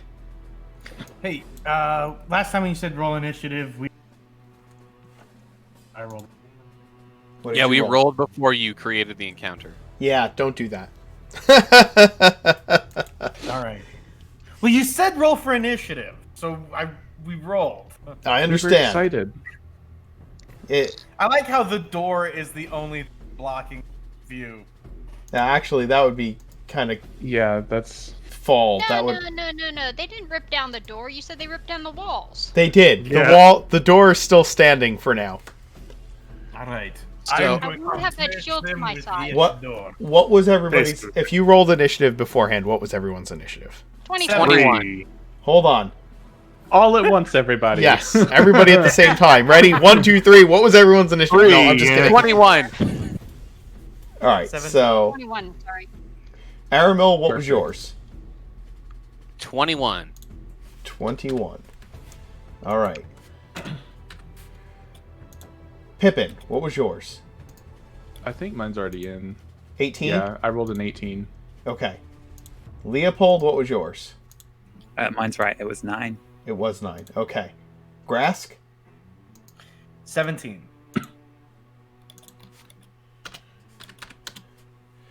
Bowie? 3. Long pause? 21. Okay. And now we begin the combat. The things break down. The walls around you are either long pause. You could hear them on the other side of the door. You are not surprised. Aramil, you are surprised when this thing comes through the wall. Your action is to become unsurprised. What's the DC? Do not be surprised. What is your what's everybody's perception? Passive perception. 14. 14. 11. 14 as well.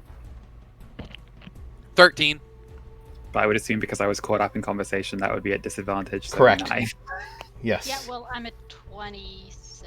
Yes. Long pause was aware of it. The rest of you were having a conversation. Hey, real quick. I wasn't having a conversation. Can I burn my inspiration to turn that 14 into a 19? Yes, you can, Grask. Absolutely. I would love to do that. I will Yeah. allow that. You can All burn right, your awesome. inspiration to give you the +5 to your passive perception. So yeah, you and Long Paws are by the door, and you hear these things burrow through the wall. The rest of you are surprised as they come through the wall. So surprise is just I straight up just lose my turn, right? No. Yes, it's bonus like action. there is no surprise round in 5th edition. Okay, Right. It is a condition.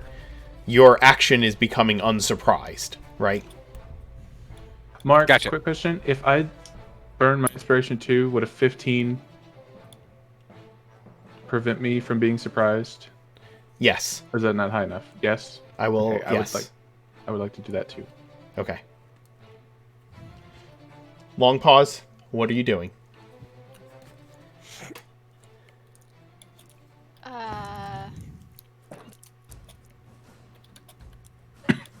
Well,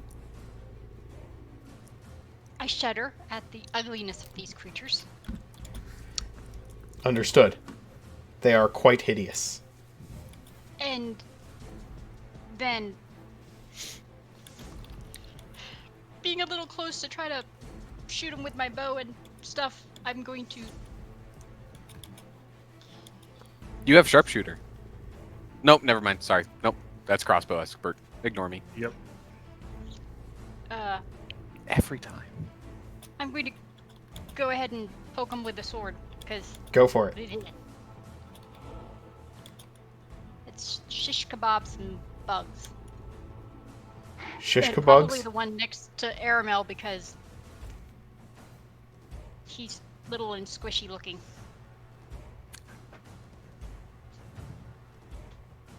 That will hit.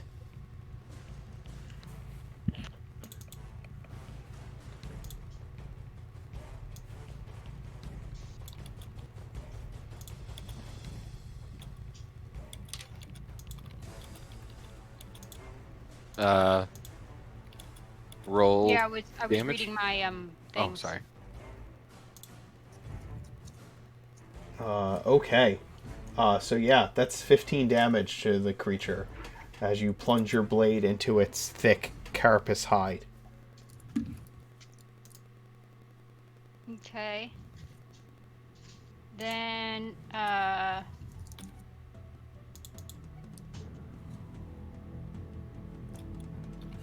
well, we'll do another pokey stabby attack.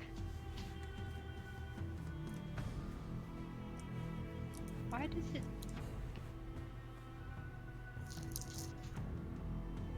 just rolled twice, looks like, but oh well. There was 2 attacks coming, so The 25 hits. The 25 hits, the 12 misses. yeah.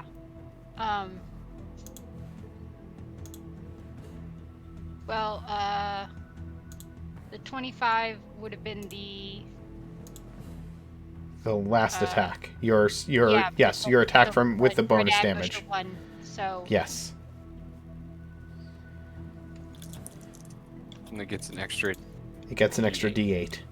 So but it doesn't get the sneak attack. correct.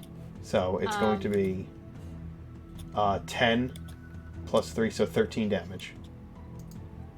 Dang, 2 max damage rolls on the short sword. Jeez. Yeah. The creature looks quite worse for wear, though it is still up and moving, and it hisses and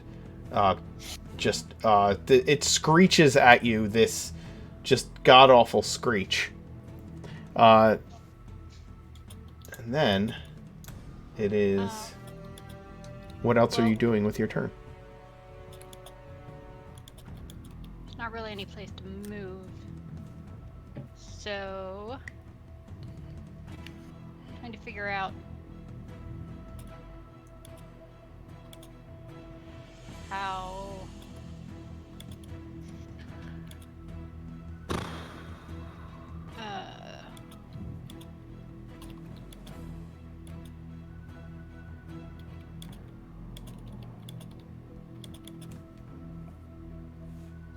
no, just go with that. I'm not going to trying to figure out this other stuff is going to drive me nuts. Do you have any bonus actions? I got the dodge, hide, blah blah blah, but I mean, it's up to doesn't you. really work. It's your It choice. doesn't really work with where I'm standing. I mean, you can take the dodge action. Or no, you can Dodge take no, that's not one of them. Dash, disengage, or hide, right?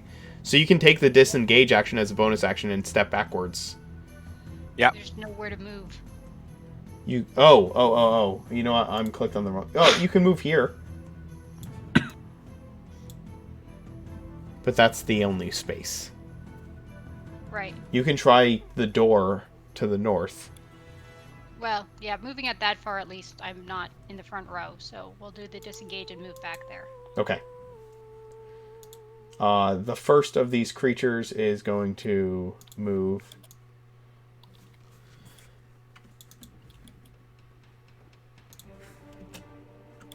There. Oh, Get yourself flanked. Good plan. Do it.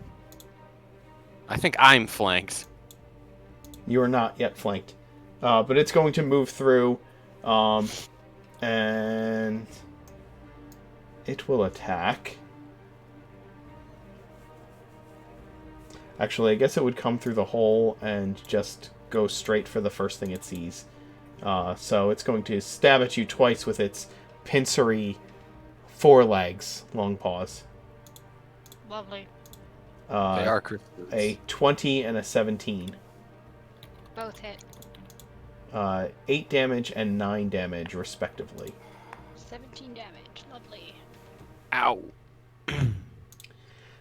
It comes skittering over the one that just tore through the walls and leaps into the hallway where all of you are standing, and it begins to stab and pinch into your ally. It's sniffing the air and tasting the air around you, Long Paws, with its tongue, animalistically, and you see that its jaws begin to snap hungrily, and just this nasty, hungry drool drips off of its open, sharp-toothed maw as it stabs its forelegs into you. It is a lovely It's not like sight. its drool isn't like bubbling on the floor or anything, right? It is not, but it's still gross. Pippin D. Wundelberg. One of these creatures has entered the fray. It has stabbed your ally twice. Your employee. Your underling. What are you doing? Okay. I want to say, like, just to myself, I guess it's best time as any. And I reach around and I pull out one of the giant potion bottles that houses Bubbles. And I said, "Go on, do what you were built for." And this potion bottle has leather wrapped around it, and attached to that leather are cloth wings. So this Bubbles is going to fly. Ooh. Yes. And I'm going to have her hover over Leopold. Okay. I'm just going to keep her right there. As my bonus action, I'm going to have Bubbles help Grask. Okay. And then for my action, I'm going to Thorn Whip this thing. Try to get it right in front of Grask. Okay. So Bubbles is technically sharing this space, correct? Like hovering over. Mm-hmm. Oh my goodness, it is so cute as a token. Yeah. That, oh my god. That is so adorable. Alright, your Thorn Whip is a 25 to hit. That will hit. It will take the damage from your Thorn Whip.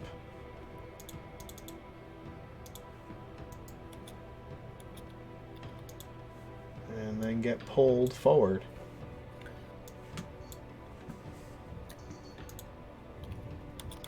And I love how then in my notes I can write, and then Bubbles flies to the rescue. Yes. To rescue Bubbles. and then that's my turn. Okay. Got a little red and blue light on the top of it. Grass Koskar, your tag team partner right now is a flying Bubbles. What do you do? Oh, and the way she helps at you is that she flies in front of your face and flexes. Yes, well, I am going to grab.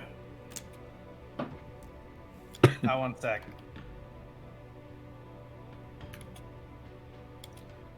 I am going to grab this gentleman in front of, and I am going to proceed to hit his friends with.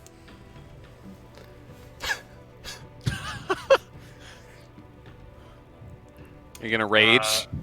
Yeah, absolutely. Bonus action to rage. Sure. We're going to be doing great weapon fighting using this guy as the weapon. If I am allowed to. Yeah. I mean- How are you doing this? Well, Which one I are was you thinking- attacking? Where you'd have to move so you can hit both of them. I'm just going to attack that guy, but we're going to say that he's What? slamming him around just like Cap. Okay, make 2 attacks against that creature then. Okay. And at advantage, Great Weapon Master. Both hit. Okay. Wait, 23 with Great Weapon those Master. were... No, The 23 with Great Weapon Is an Master 18. is an 18. That still hits. okay. So that's going to be... It rolled unarmed damages. Can I re-roll, but with the right... Yes. Alright, cool. Because it should be 2d6 each, correct? Oh my god! Yeah, that's 24 and 22. So a total of 46? 46 damage.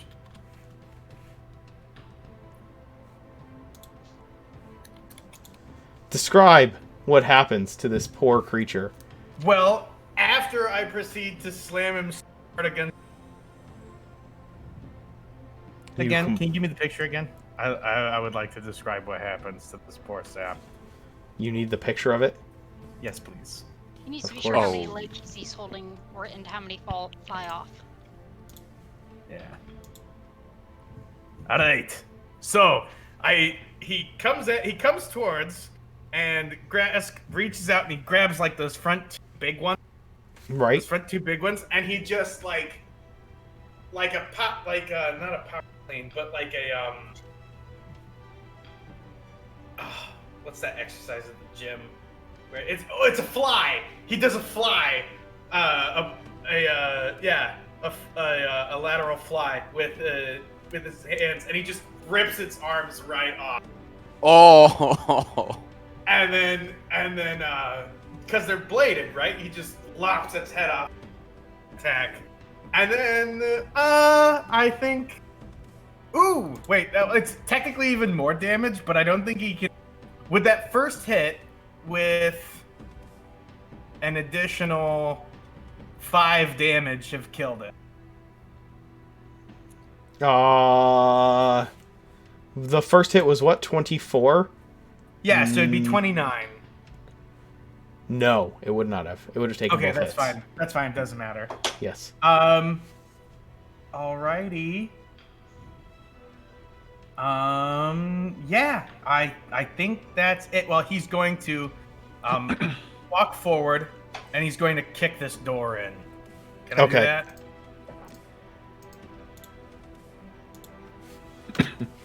Hello!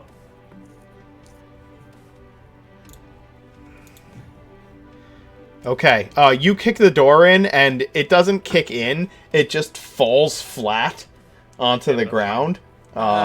There's just this is just a wide open, 15-foot wide open, broken rubble of wall all the way across, and you're standing on top of the metal door. And then the three of these creatures are going to step in and start attacking you with advantage because they have pack tactics. So, you step forward, and you're going to take 6 attacks, Grask. Bring it! Ah! Uh-oh. 20... Yo, you just gotta beat a 15. Just tell me how many. 1, 2, 3, 4, 5... It's fine. 6 hits. That's fine. So, the first one is going to be 4. I'm going to give you the actual rolls. You'll just have to have them, okay? So 4 damage, 6 damage, 7 damage, 4 damage, 4 damage, and 8. So I'll total it up and give you half. 10, That's 17, 18, 19, 20. That's 33. Yes, 33. So half of 33. 16 damage. Yes. You take 16 damage from the creatures all around you, just kind of like starting to stab into you. And somehow, even with 6 attacks with advantage, I did not critical once. Wow. Oh no. So creature fighting it that hit me use a different attack, or did he just roll a lot better? He just rolled a lot better. Okay, just checking. Leo? I have my surprise round, so you skip Yes. over me. And The last one right in front of you, Grask, is going to get 2 more attacks against you. What? There's 4 Wait. of them. I only see. You can only see 3. One of Oh them's yeah, like one of invisible. them's invisible. Is he supposed to be? He One's shouldn't dead. be invisible. There are 4 left alive. Okay. We Oh. The one right here we can't see. His Can token image is Grask incorrect. see it? No, he's just got the You're using default, like... token image. Yeah, and it's blending into the background. That's why. That's weird. Not I mean, on I'm my seeing screen. 4. It's one directly above, one directly below, and then 2 that are like in front of him. Yes. That's Okay, correct. yeah, we can't see the one that's straight in front of Grask. That's weird. Well, some of you... No, all of you should be able to see it. It's just invisible. It's weird. Not. There's nothing worse than when you know there's a chrysalid out there and you can't see it. Ah. Not on my screen. Like I don't know. It looks normal on my screen. That's weird. Even when I click on your tokens and get your point of view, it shows it just fine. Oh, I can see it reloaded now. and it sees, and yeah. I can see it now. Okay, so might yes, have to reload. there are 4 of them. The last one is going to attack Grask twice. Bring it. 24 to hit and 10 to hit. Wow.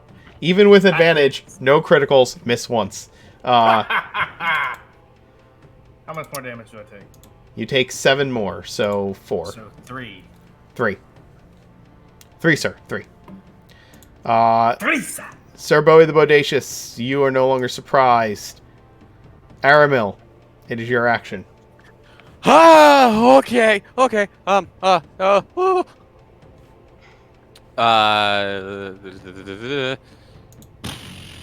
All of my bard spells suck. Okay, I'm going to. Bonus action, disengage. Mm-hmm. Get right up here against the wall. Okay. And I'm just gonna toss one at this guy. Toss the for it. psychic dagger.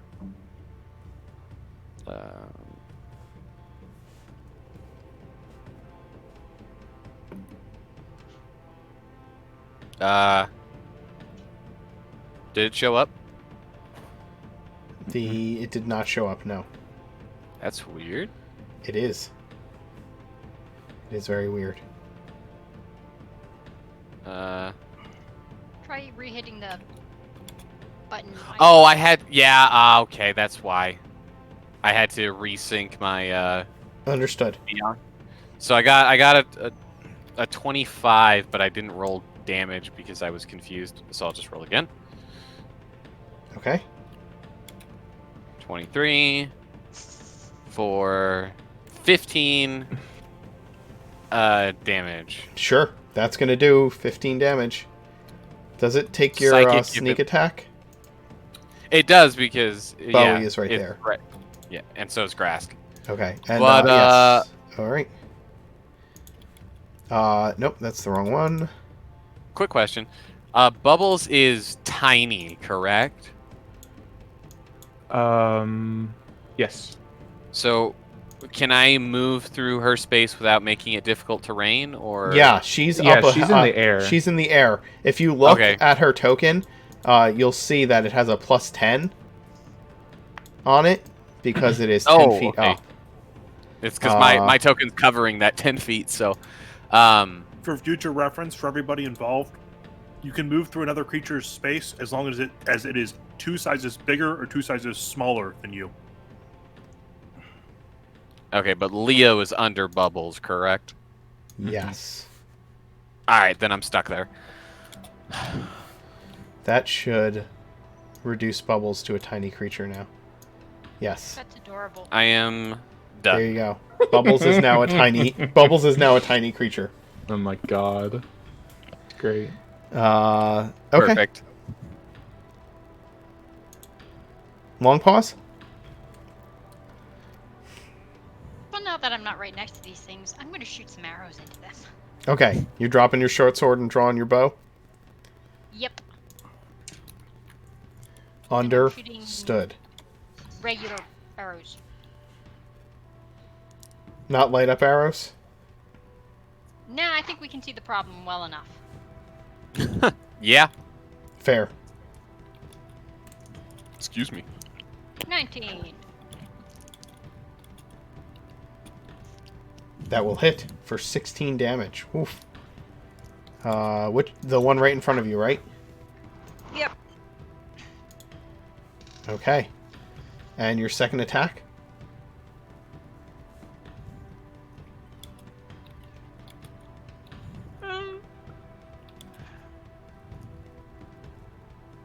I'm regret it, but let's try it anyway. Let's try that sharpshooter thing. Okay. I That don't regret. hits. Even with sharpshooter. You get plus 10 damage. So 23 damage to the creature, which is exactly No, enough. 17. Oh, you're right. 17. Okay. Well, unless you Hunter's Mark. I didn't. Okay. All right. Use your new feature, the one that lets you do Hunter's Mark without Hunter's Mark. It's different. It's and You good? the favored foe thing. Yeah. Yeah, you might as well.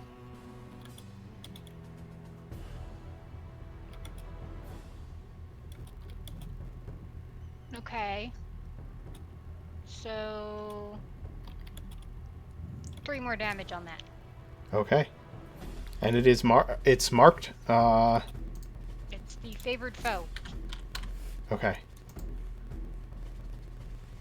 Interesting. All right. Pippin? I'm gonna do the same thing I did last time. Bubbles is gonna move there to help Grask, move back to where she was, and then I'm going to Thorn Whip that one.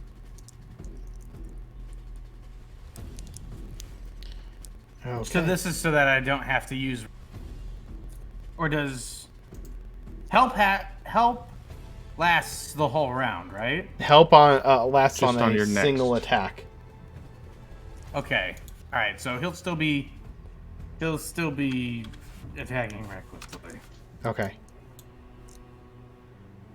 That moves there.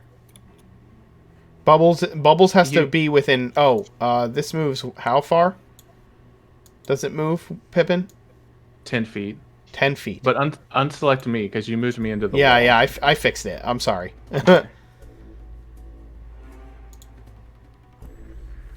So the creature is there, and it is being bothered by Bubbles. Grask. All right.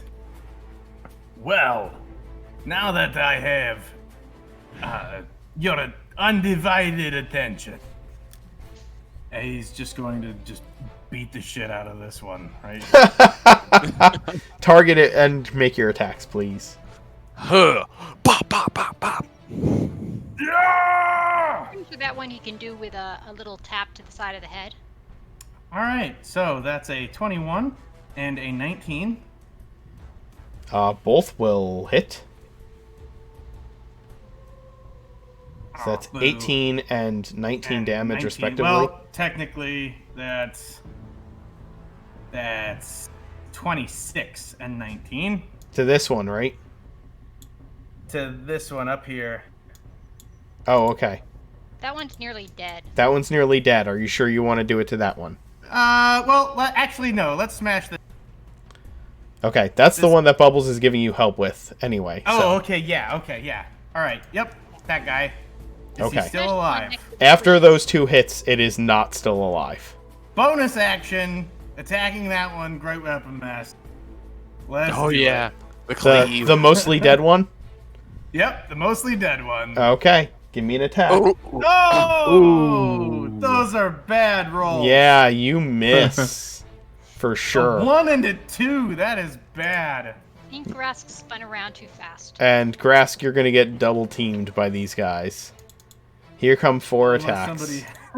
yeah. Wait. Unless you're that's moving. Saving throws. I was gonna say saving throw. It's saving throws only, but Yes. the I know what you're talking about. fanatical focus. So yeah, never mind.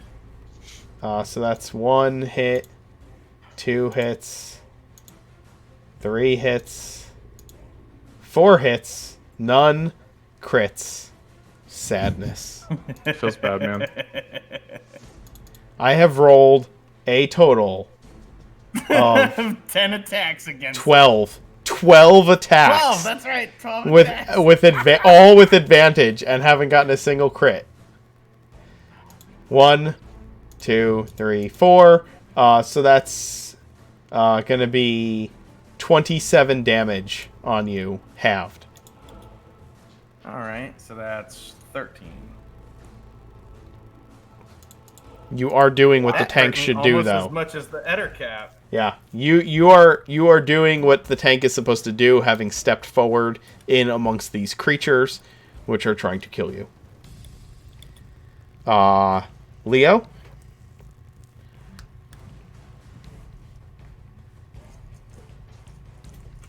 So second level healing word on long pause, who can then take another attack. Excellent. Oh, right.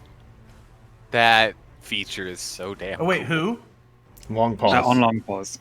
Long pause is Health attacking? benefit. Yes. All right.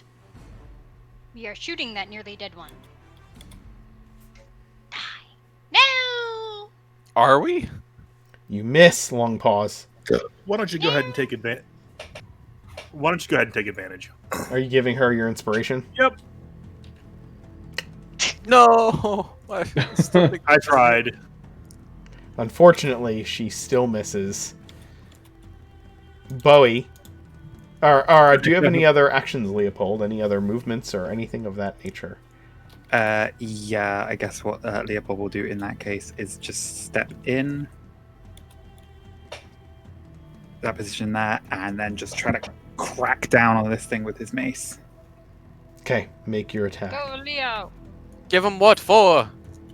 Oh my god. Unfortunately, your mace seems to bounce off the thick hide of the creature. I prefer the image of this thing being so damaged it's like drunkenly weaving back and forth and just keeps dodging.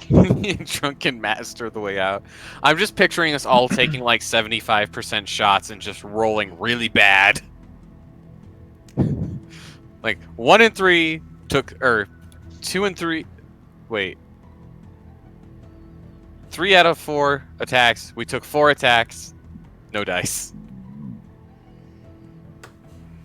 I didn't know what I was saying. It's just there kind for a of minute. like weaving around back and forth in such a way that's like drunkenly unpredictable, and everybody keeps missing it because it's not where you expect it to be at any given moment. I mean, I can't be certain, but these things do seem to have some connection to the arachnid family. Seems to be a problem for us. Bowie? Bug spray. Need Fuck. bug spray. I'm moving diagonally. It won't let me do it because of the stupid 5, 10,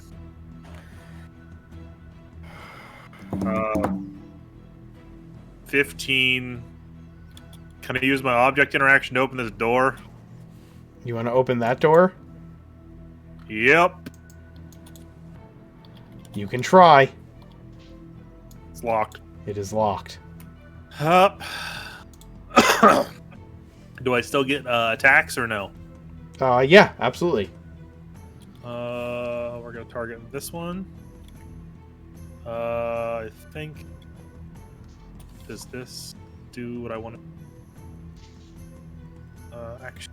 First 2 attacks. 1, 2. Those will both hit. Flowers. Yep.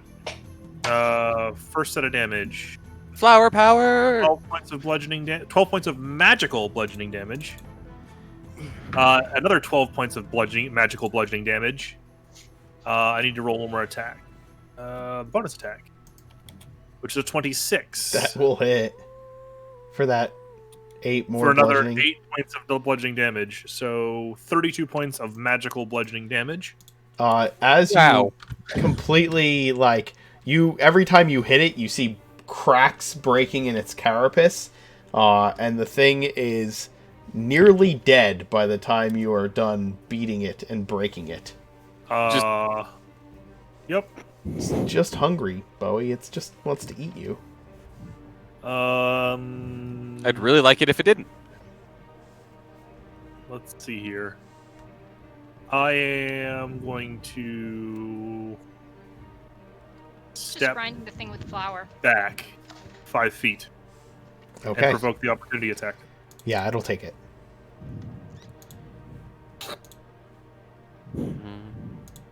18. Miss. Okay. Wow. Aramil.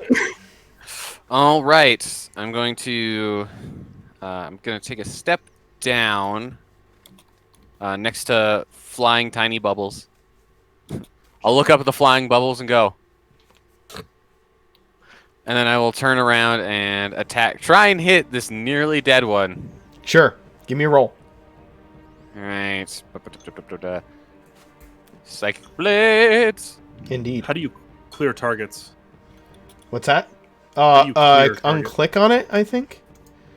Ah, Yeah, yeah. there If you you go. just click it again. Sorry. Yep. Does a 12 hit? Does a 12 hit? It does not hit. My god. Okay, bonus action. Offhand blade. 16? Will also miss. Wow. This thing has been attacked 6 times and has not been hit. And a couple of times, people had advantage to hit it. Drunken Master. This thing officially has levels Water. of, I don't know. Evasion. Yeah, levels of. It has rogue levels now. No. Excuse me. Well, that's my turn. Yeah, long pause. It's your action.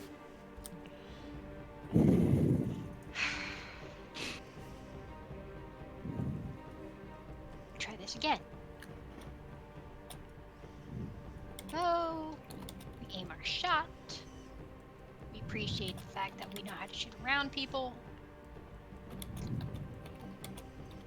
There we go. 22 hits and kills it. Stupid thing. Now I shoot the one behind. Make your attack. That will hit. That one gets the 7. 7. 7 damage is exactly enough to kill it. Wow. Here's a question. Yes. Can you move? Can she move her not hunter's mark? Like, Her is it? favorite bow? Yeah, is it in stasis now? Like, where she can put it on the next thing that we fight? I'm not sure. I haven't read the new favored foe. Neither have I. That's why I was asking. I'm looking at it, looking for it right now. Doesn't look like it. I just get to do it 3 times. No, that's kind of lame. You can't even move it. Yeah, Hmm. and it's concentration. Wow. And everything. And it's not even a Wizards, do you 1d6. just not know how to fix problems with Ranger? classes? Yeah. No. Like, They do things to fix it and then decide that that's too good. Ranger must be nerfed. playable. Too good. Nerf it. Like. Yep. Does Jeremy Crawford just really hate what's his name from Lord of the Rings? No, the problem is that the people that make the game don't understand how their game works. See, that's the Spicy question. hot take. You say what's his name from Lord of the Rings, and that's the thing that's really funny is that most people play Rangers like Legolas, and yet Yes. Aragorn is actually the Ranger. in Correct. Lord of the Rings. That is correct. Legolas is a fighter. Yes. Yep. Legolas is a fighter with the archery fighting style, and I guess maybe arcane archery. He also has the observant feat. They're taking the Hobbit definitely to has Isengard. Okay. You look around this room. The first thing you notice is that in the center of the room, first of all, this room is really warm. Okay. There are several striking features of this room. Number one is that it is filled with it is a living space. Okay, lots of bunk beds, foot lockers, and dressers, all of which are incredibly old and out of use. I wouldn't recommend anyone heavy sitting on any of them. They are gnome-sized or dwarf-sized. The center of the room has a actually not the center of the room. That squiggly line there at the edge of the room is a piping system. Baseboard heaters. And yes, exactly. They are giving off heat that is making this room slightly more than comfortably warm. Anybody wearing heavy cold gear or armor is feeling a bit uncomfortable in this room. Grask, you feel incredibly comfortable in this room. I will take off my. Feels comfortable everywhere. I will take off my cold weather gear. There are a number of of piles of bone in this room.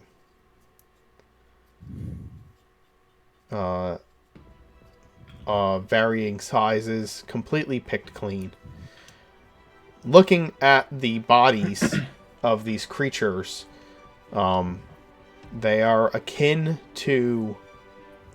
far more akin to lizards than insects, except for the bladed carapace that is on the outside of their body.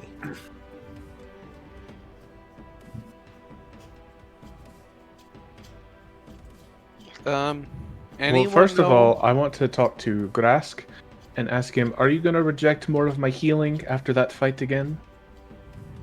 What? Do you want healing? You fought Sure. all of them. And last Yes. time you rejected it.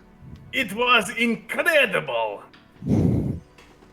But yes, actually, I do kind of hit, and he's gonna pull out like shards of creature out of his side. Oh. And his fists. Yes. I got Thank you. stabbed a bunch. I'll give you a healer's kit healing. You can Thank you. hear the same sounds of those creatures coming from beyond the open door across the room. That is That And door's the open? door? Yes, that door is open. Mage hand it shut. Here. No. The door slams shut. Slams. No, mage hand doesn't have to slam it. The door swings shut. That's true. You can use it quietly because you are No. The way is I'm not an arcane trickster. you're I not just an have- arcane trickster. So then But I yeah, have- the door closes with a the thudding way is latch. shut. It belongs to those who are dead. What's up, Let them Bowie? Keep it. Nothing. The You're- way Oh, is okay. shut. So he's not an arcane trickster. That's. Yeah. I just Yeah. have mage hand It's for not being a high subtle, elf. right? It's not subtle. He could just No. he could just push the door Yeah. slightly and it'll swing shut and make a small. It'll make the sound of a door shutting. Sounds like there's more of those creepy crawlies. What should we do? Hey, boo-boo. Well, not dig through the crates and chests and footlockers yet. So are there like you said this is basically like kind of a bunk room basically. Yes. Where are the bunks relative to us? Are they kind of like on the edges? They're Or are they- along the walls. The other walls, not this wall, but all along the other walls, and even like in rows. Okay. In the like this, or I actually no. There's probably some old tables that are broken and destroyed in the middle of the room. But there's like, as I said, there's piles of bone all over the place, and Ooh, lizard feces in certain areas. gross. I'm going to see if there's a table that's still intact that I can get under. And I'm going to hide under the table and try and, stealth under the table as best I can and just hold my attacks if any more of those little bastards come barreling through the door Or wall. or wall. Aside from the light on our teammate, is there any light in this room? Like the heater's not glowing or anything, right? It kind of is. Yeah, it's like a dim redness. Okay. I'm going to approach the door at the top and try to listen and see if I can hear any of the evil noises from behind it. No. Okay. And then I'll repeat the action on the lower door. No. There's no sound coming from either of those doors. Okay. Well, Addermill's kind of got the good idea. Do we want to build a barricade and then have them fight us in here?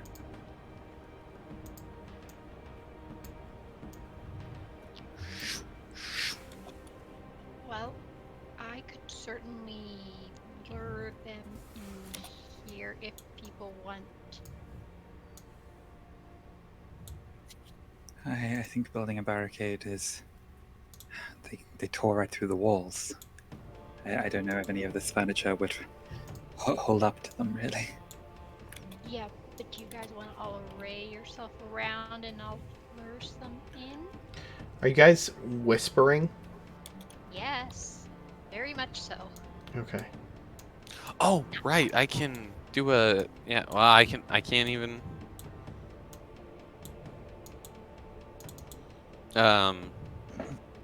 I will... It's probably been longer than an hour. It has, because I took a rest. So I will telepathically bond... And now it's equal to my proficiency bonus, thanks to Tasha, so I don't have to roll the dice. I just have to expend a die. I will link up with Bowie, Long Pause, and Grask.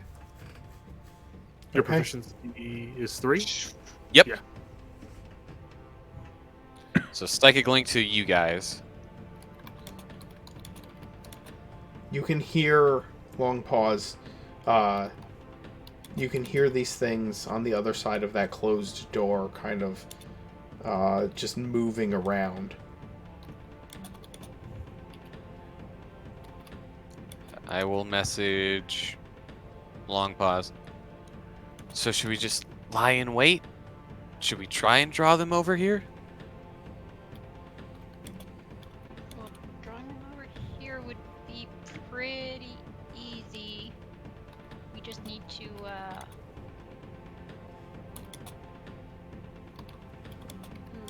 wait, let me think.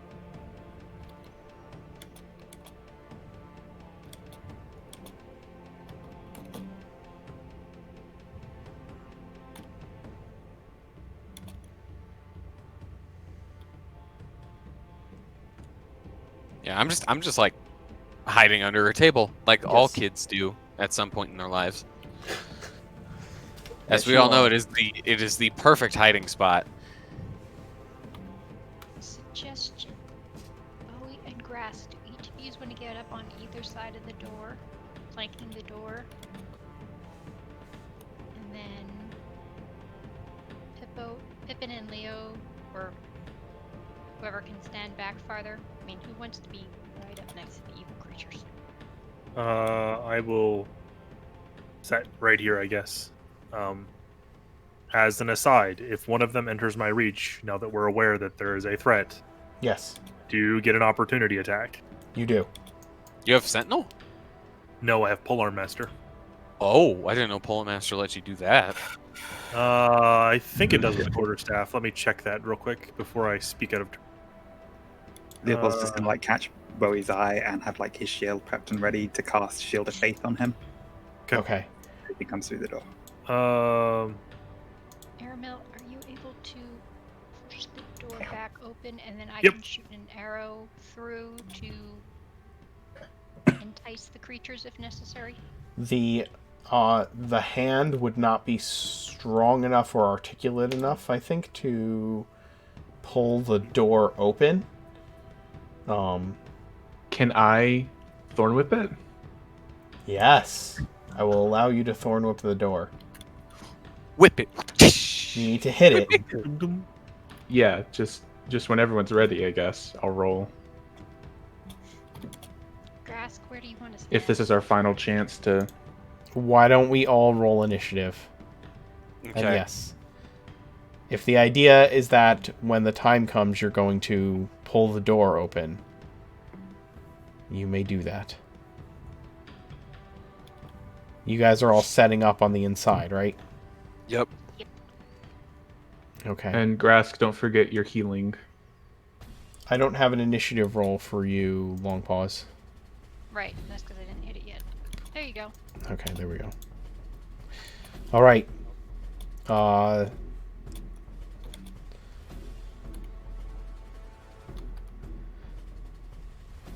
Pippin, are you opening the door? I am. How far can you Thorn Whip from? It's 30 feet. Okay. Yep, you're in range. Go ahead and make an 18. Yes, you pull open the door. And Long Pause, it's your action. Hey, there's creatures right there. I can shoot right off the bat. So first of all, you can make an attack as a reaction to Pippin pulling the door open. And then it is your action, which will give you 4 total attacks in a row. 30, 20, 21, 18, 24. The first 2, the 3 of those hit. Yeah. The third will miss. Do your damages one attack at a time. And remember, the first 2 get sneak attack on it, because the first one is a reaction, and the second one is your actual attack on your turn. Right, so first one, 13. Yep. So first Ooh. one, 13, and I'll throw that. Try that. You'll mark it. Yeah, whatever thing. Favored foe. Yeah, I have it. I might as well do it. It's a D6 as a heads up, not a D4. Thing says it's D4. It's based on your ranger level. Oh shit! Not your overall level, it's your ranger level. Never mind. Yeah. I was thinking, well, we're level 6. Why is she not? Never mind. Yeah. Remember, Okay. rangers can't be good. Yeah, rangers aren't allowed to be good. So 7 plus D4 from the second attack. Yep, and that's on every attack. That's every attack now. Yeah. Unfortunately, she's concentrating, which is grumble. No, Gramble, Okay. gramble. it's You- not on every attack because that would be useful. It's on not. first time on each of my turns that I hit the favorite enemy and deal damage to it, including when I mark it. So I get What? So you're literally better off just casting Hunter's Mark. Yes. Literally, yes. Just cast Except Hunter's this, Mark. This doesn't require the bonus action. Oh, it's not a bonus action. No. Yeah, it's- but you also can't move it, and it's only once. Yeah. yeah, Yeah. but that means I can do both. That's No, you fair. can't, because you have to I can't do both concentrate. at the same time. But Yeah. when I use these up, I can just switch to Hunter's Mark or whatever. That's fair. Yeah, I guess. I think the intent is the other way around. Once you run out of Hunter's Marks, you rely on favored foe. Yeah. Either Why way, did it's they still- nerf this into... This weirdness Yeah. be weird. It was actually worth doing previously, and now it's like you've just made a much worse version of Hunter's Mark. Yep, that's exactly what they did. Well, anyway, first hit gets 16. Second hit gets 9. Last hit gets 8 plus. plus my 1d8.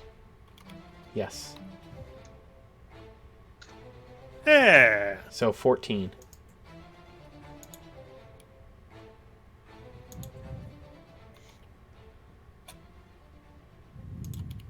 And then, It is dead. yep. I'm like, here, creature, creature, creature, come get How me. much? How much did the healing kit heal me for? It's 1d6 plus 10. Ooh. I was going to let you heal it, because usually when I heal for other people, You roll it doesn't really end bad. up very well. So this way you can't blame me. What are you doing? Oh,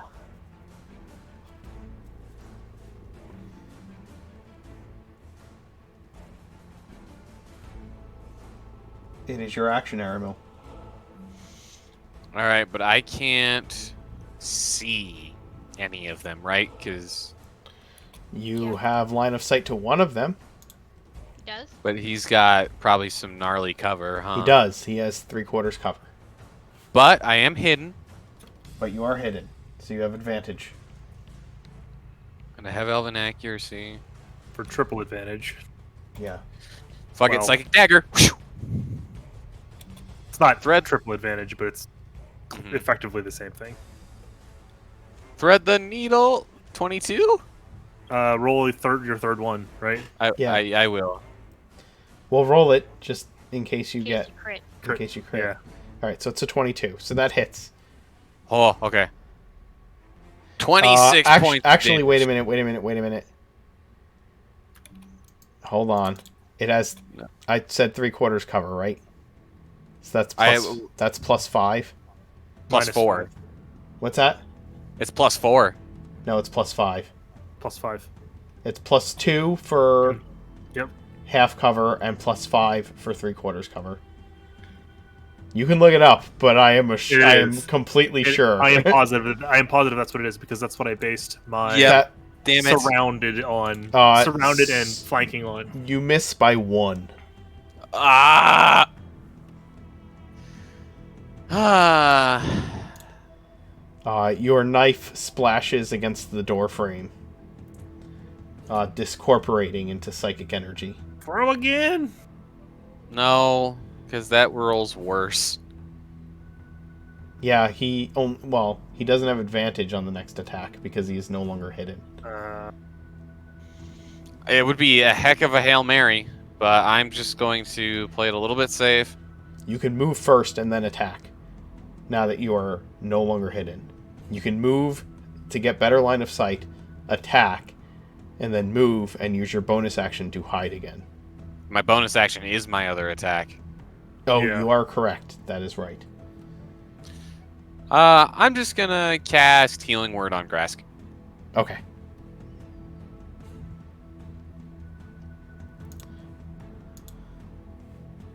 So Grask, you heal. Oh my god.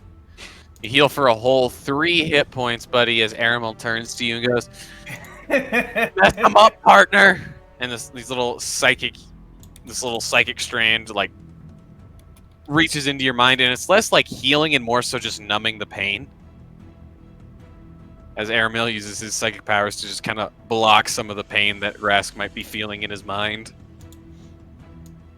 You got rid But of yeah. the annoying headache. That's Yeah, there you go. That's all I got. Okay.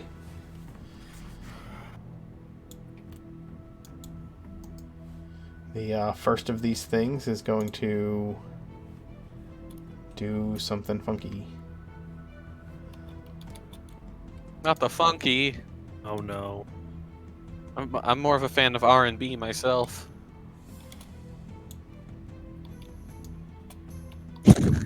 Not a big fan of space teats. Nope. Don't know what that means, but nope.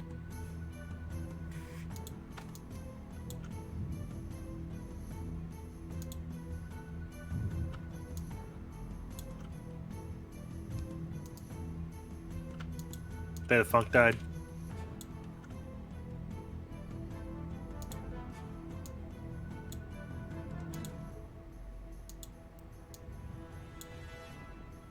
Oh, again. Yeah, they have burrow speeds, and they can burrow through solid stone. Son of a bitch. I was really hoping that calling here creature would make him come through the doorway. This one's gonna burrow through, find Leopold there, and make a couple of attacks. Leo, watch. Oh, crap. Miss, and a crit. Oh, of course. So it's going to be No, 12 damage on that crit, Leo. As That's it not- stabs into your leg with one of its claws. or one of its pincers. It's not terrible. The next one is going to...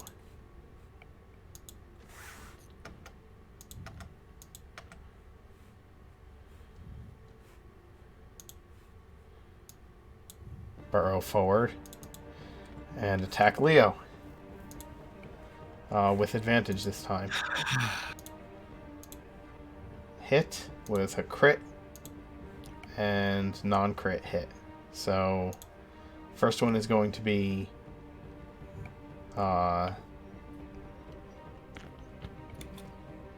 15 damage, and the non-crit is going to be 4 damage. Is Leopold still conscious? Nope. Oh my god, I thought you had way more hit points. Nope. I have not rolled well on HP thus far. Leo is unconscious. Grask, it is your action. Leo just went down.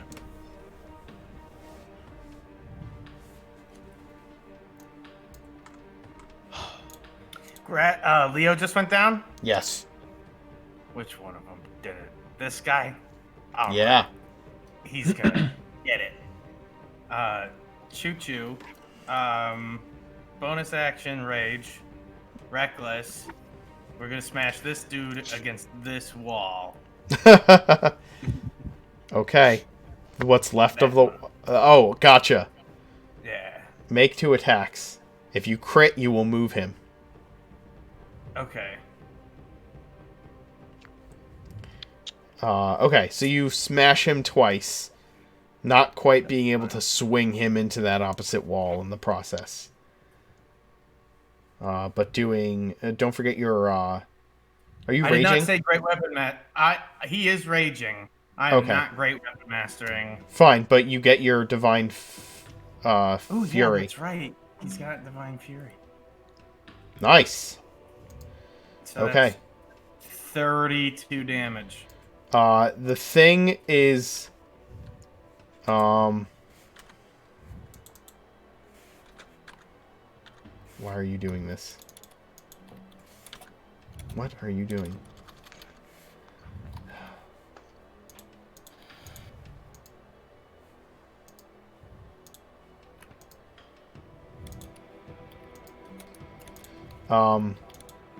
Well, the thing takes several massive wrestling moves from you.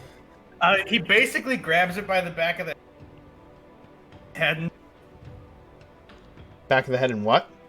slams its head into the ground. Yeah, the carapace around its face is just cracking. Teeth are breaking. In the process, at one point, it bites its tongue off. Oh shit! Add another 4 damage, by the way, because I keep forgetting to add fucking rage damage. 4 damage? Yeah. I will tell you right now that it is at... oh my god, what is going on here? It switched over to my keypad no longer being able to... no longer doing the damage, and it's moving things around now. So, I don't know why it's doing that. Did you hit an unlock by mistake? Nope. It is not letting me adjust hit points the way that I've been adjusting them. Hit escape. You might just need to deselect. Maybe? Nope. I don't know what's going on. It changed randomly because it was working fine before.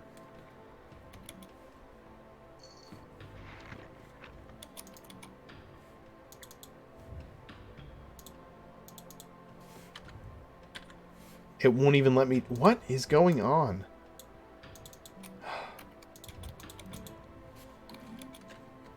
It won't even let me do it on the character sheet either. Do you need like maybe refresh? Is that a thing you can do? No, I can't refresh the same way you guys can. F5 will boot us. I can't even do it in... I can't even type in the chat. What the hell? Yeah. It died. I don't know what happened.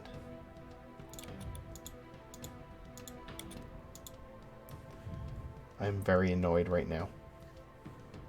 All the Kruthings fell over dead.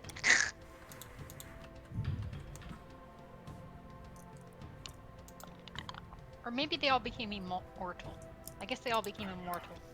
Ugh.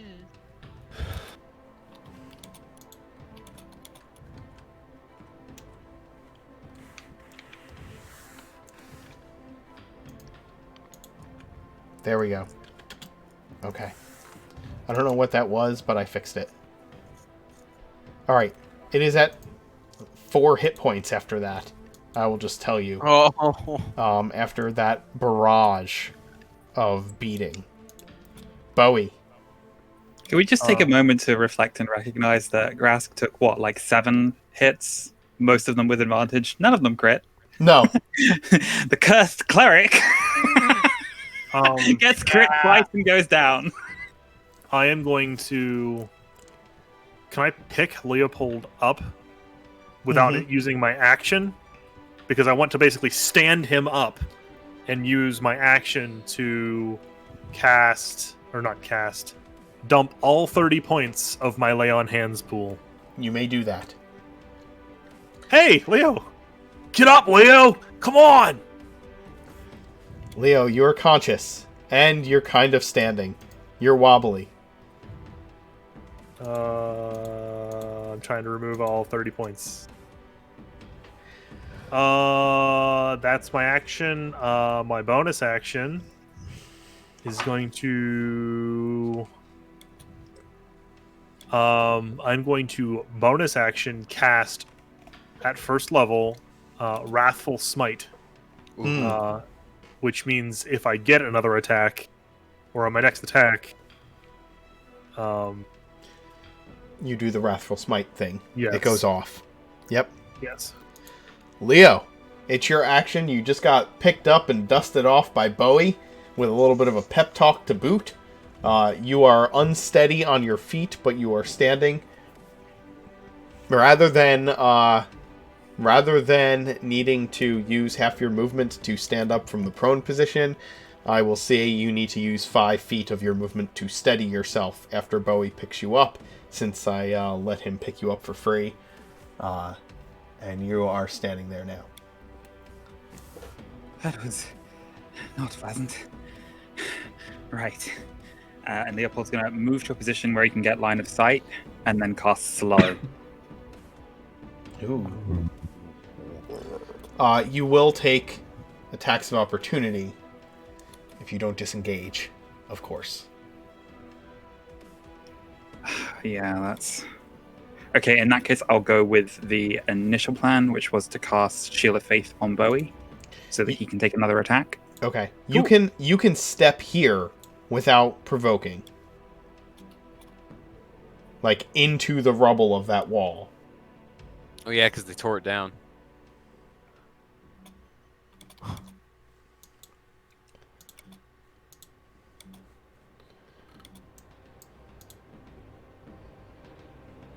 I don't know. So what are you doing? I don't Do know I how need to much make you an can attack say. or no? From there, so no, it would be like lean in, duck back, just like clap Bowie on the shoulder as I cast Shield of Faith. Okay. Here's my attack, I guess. I got nothing. Yeah, you go to swing your Staff of Flowers down on it, and it kind of skitters out of the way just slightly, and you whiff. That thing Bowie had cast, does it only apply if he hits If I his hit. next attack? He doesn't lose it if he misses. Yeah, Yes, I am concentrating though, however, so... correct. Okay. But you gave Shield of Faith to Bowie, so now his AC his- is 21. yeah, his AC Wow. is infinity. Essentially. Leo, anything else on your turn? Yeah, then I'm going to cast Sacred Flame on the same one that Bowie was taking the attack at, so the one that's directly below me.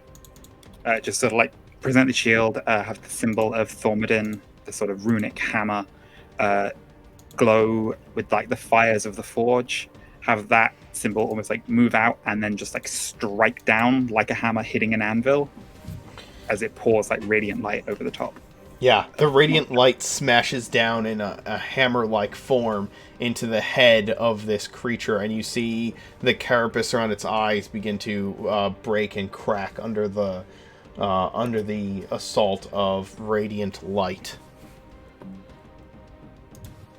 Pippin. Okay, I have a question. I just thought of this. If I pull someone out of someone else's range using Thorn Whip. No, forced movement never causes an attack of opportunity. Okay. In that case, I'm going to have Bubbles move over here. Okay. She's going to help. Bubbles was in that space, hovering above the creature. Mm-hmm. Bubbles is going to take an attack of opportunity. Okay. No, Bubbles. Oh yeah, she's hovering 10 feet above everything. Do they have reach? No, she's 10 feet off the ground. Yeah, she's 10 feet off the ground. If she's giving the help action to anyone, then she needs to be within 5 feet of that creature. Okay, so she's 10 feet off the ground, which is hovering just above everyone's heads, right? Because everybody's probably between 5 and 7 feet tall, essentially. So, yeah, that's what I was figuring. Anyway, unless Out of curiosity, how tall are these creature things? they are medium sized, so they're probably longer than they are tall. I'd say they're about. I'd say if they pull themselves up, they would be eye level with like Aramil, but they're but yeah, When they're down on the ground, they're only, not like, small. They're medium sized, right? Like Pippin is small. These things are like the size of a centaur. Well, probably not actually. They're medium sized, so they're. But Pippin could ride one in theory, size-wise. Yes, in theory, Pippin could ride one. Not that you'd want to. It's So wait, pretty did slimy. this kill it? Make an excellent rodeo. What's that? No, that thing is not grass dead. Kill that one? No. Okay, just checking. I literally It is said not how many looking hit good. points it had left. I literally said it had 4 hit points. After the 4 extra from Rage? Correct. Got it. Well, Bubbles has an armor class of 13 and 12 max hit points. Does she live? She takes 5 damage. She is alive. Okay. Her casing is cracked slightly. Yeah, she's going to. Go right. ahead. She's in a vial that is surrounded by like leather straps and wings, right? Yeah. Yeah. The vial she's is going cracked. to help Bowie. Okay. And then I'm going to move here and attempt Hi, Pippin. to cast Tasha's Caustic Brew. Oh. Hopefully affecting. Ooh. Oh, okay.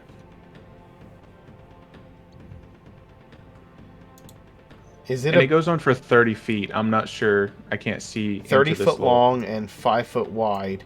It would splash against the wall behind that. Yeah, okay. I wasn't sure if that was a wall or if it was just darkness. No, it's a wall. So it's going to hit all 3 of these, huh? Mm-hmm. Okay. They're going to roll dex saves. So.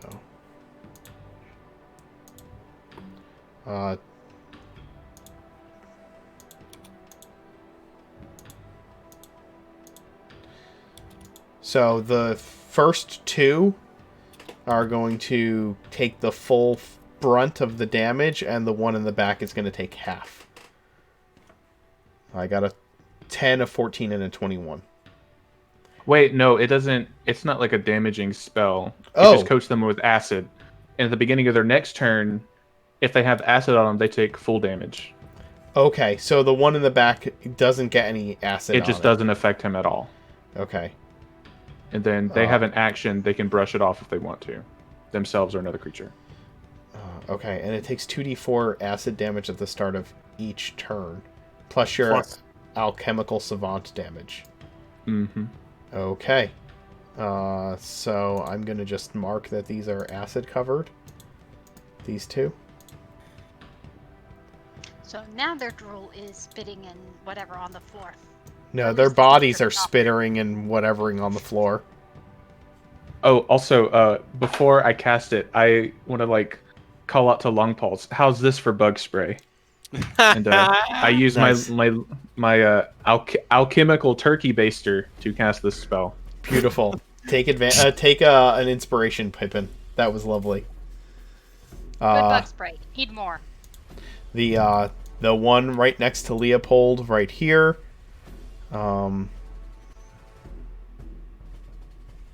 It's gonna take. Actually, it should not be that thing's turn yet. It should be a different one's turn. Oh, I see. I moved the wrong one in before. So... I'm going to do this really quick. Just switch these out so that they have the correct initiative orders. You need to color code your identical minions. They have individual turns, so Yes, but I meant so that you can ID which one goes to which turn. yes. Okay, so now that's correct. And this one should not have the acid damage on it. Alright, there we go. Alright, so this one is going to come skittering forward. And into the gap.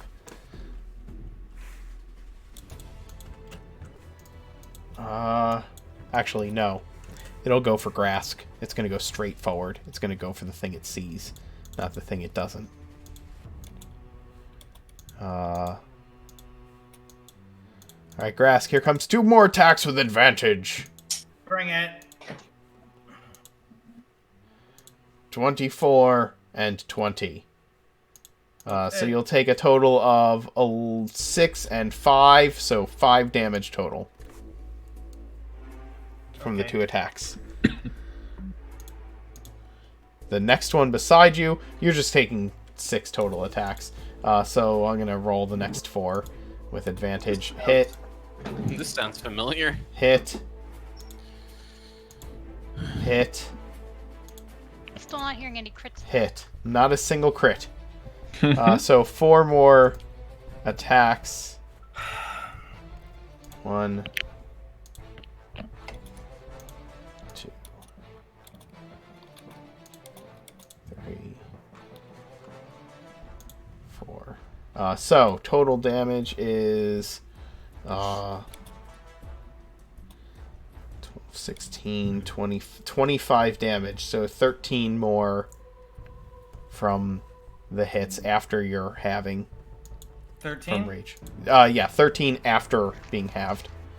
Got it. Once all the math is done. And then long pause, it's your action. We need to shoot more bugs.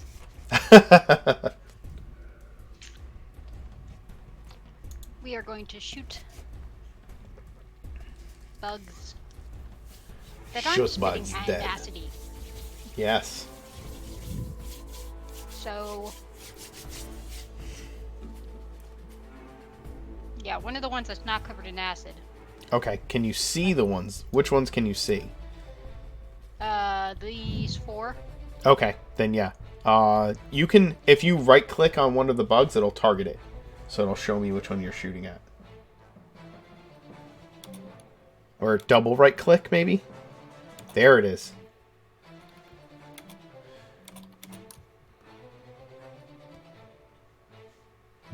Shoot. Your first attack will miss. It'll bounce off of the hard shell of the creature. Evil carapace. I get my revenge. Yes, you do. Wow. That is a critical hit. So, that's going to be your normal damage, your sneak attack damage, and I'm assuming your D4 from your thing. So 14, 15, plus another D6 because you didn't roll a crit. Well, that's weird. It didn't roll. Yeah, it did not roll critically. Yeah. You need another D6 as well as your mark. Yeah, so it'll be your D8 plus it'll be 8, 9, 10, it'll be 12, 13 plus a D6 and 2D4. 14, 15.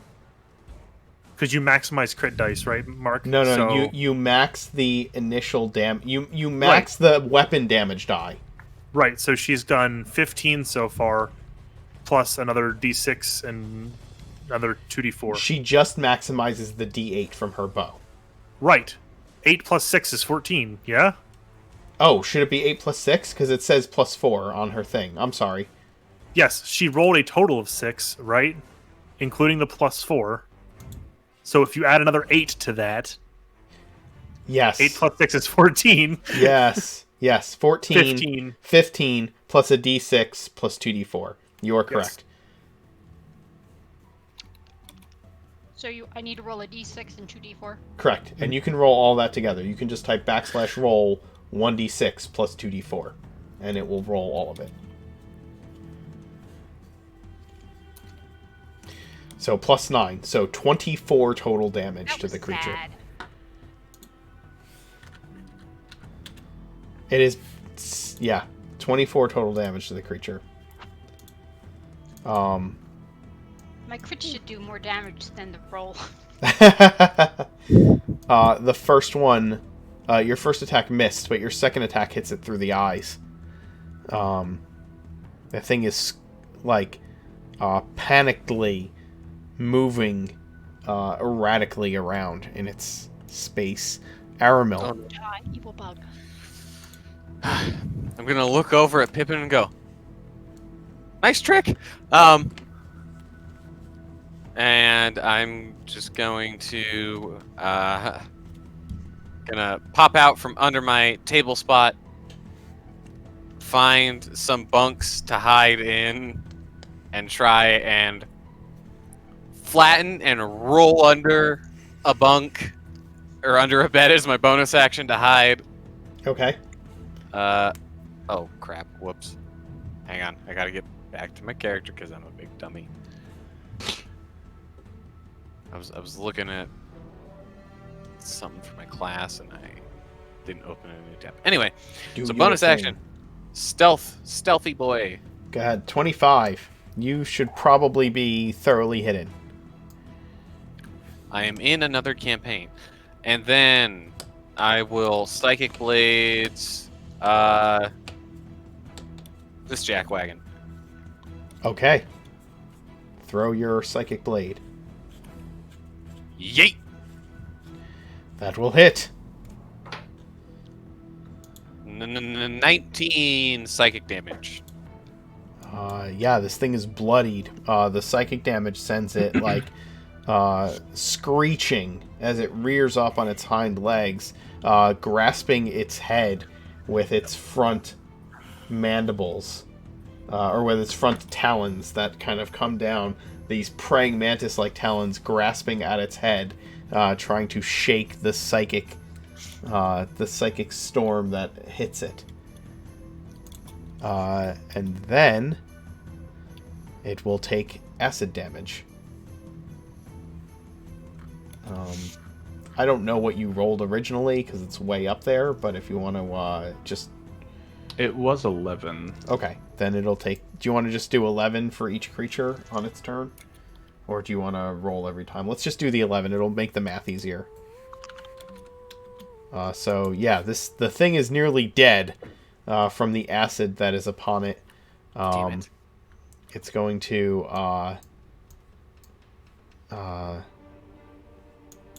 God. What would it do? I think it would... I think it would disengage, trying to... And...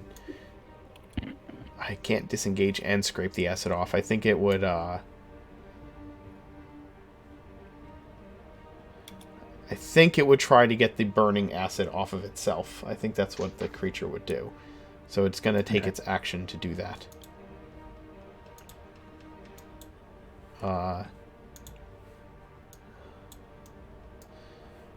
And then that'll be it. That'll be its turn. This one is just going to die from the acid. His action? What? Yep. Grask! Ah, yes. Hello. Any of them around me damaged? Yeah, the one directly to your left. The tokens left, or like... Oh, south of you. Okay, got it. Alright, this guy, well... You know, we all know where this is going. I imagined you coming out of the door and facing the one. 19? Yeah. You know what I'm Weapon saying? Master. Yeah, Great Weapon Master, Reckless Attack. And 16. Alright, the first one hits. Wow. These guys have a really high AC. They do. Their hide is incredibly thick. The first one hits, Grask. Okay. 7. That's just your 7. Divine Fury. So, Yep, 28 and damage 21. to it. Yep. Do you want to describe its demise? Yeah, well, he's gonna pick it up by its little dot, and then he's gonna, and then when the body sort of bounces off the first one, and kind of like falls to the side, then he just hauls back and just sucker punches the shit out of it using the bonus action from Great Weapon Master to get a third attack. Go ahead. That's a 9. There, that's an 18 Yes, that hits. for 24 damage. That is, in fact, 24 damage. So you beat a motherfucker with another motherfucker. 26 damage, technically. I keep forgetting Oh, the yeah. rage. I'm surprised the rage isn't factored into your damage when you roll it. I know. Are you doing anything It's else? rolling from... Or are you moving at all, Grask? No. Okay. They're right where I want them. Why would I move?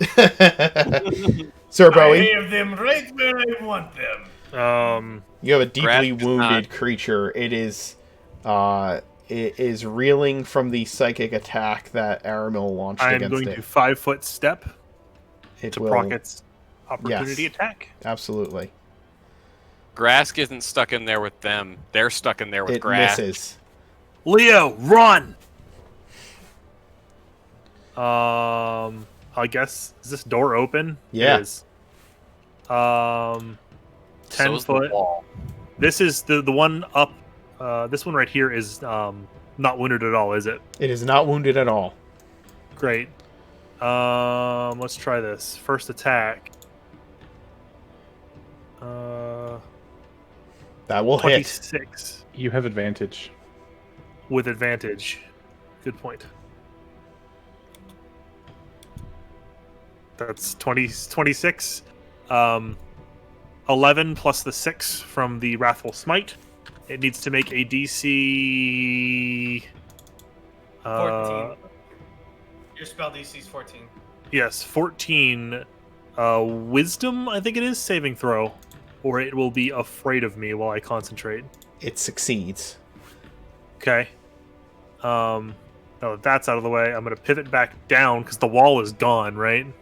The wall, yeah, here, let me do this. Like this wall is gone right south of me, right? So Yes. The wall so right south of you is gone. I'm going to step and proc the AO from that one, the other one. Misses. Actually, yeah, it misses.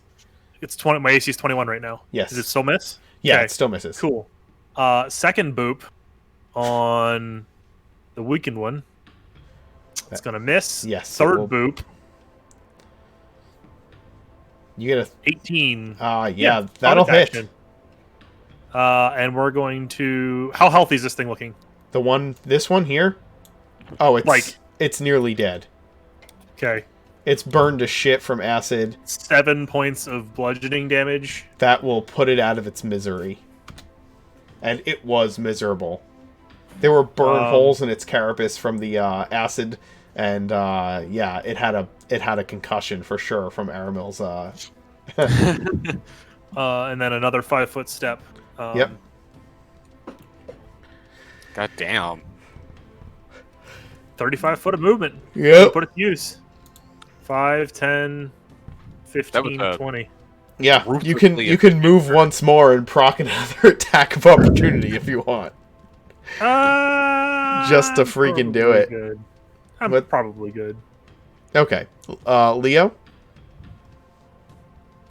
So Leopold's just gonna like catch Bowie's eye as he ducks back around the corner and just be like, "Thank you, and be careful." And then, like as Bowie has said, just like back up. He's gonna like see through the doorway where Grask is still fighting one of these things, just casually sort of toss off a Sacred Flame cantrip at it, and then basically go hide under the bed next to Aramil. Whoops. Dex save, right? Yeah. It fails its dex save. Damage from your attack. Which one are you attacking? Probably this one would be the one I would see. Okay. Yeah. Alright. Boom. 13 radiant damage as the glowing hammer of Moradin appears for just a moment to smash it and then fades, leaving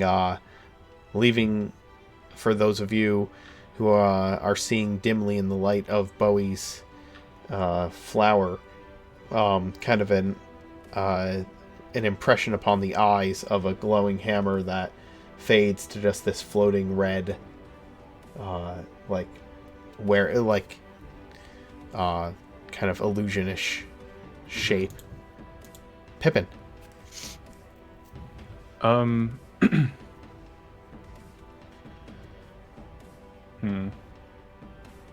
Well, first of all, I think Bubbles is going to give Long Paws advantage this time.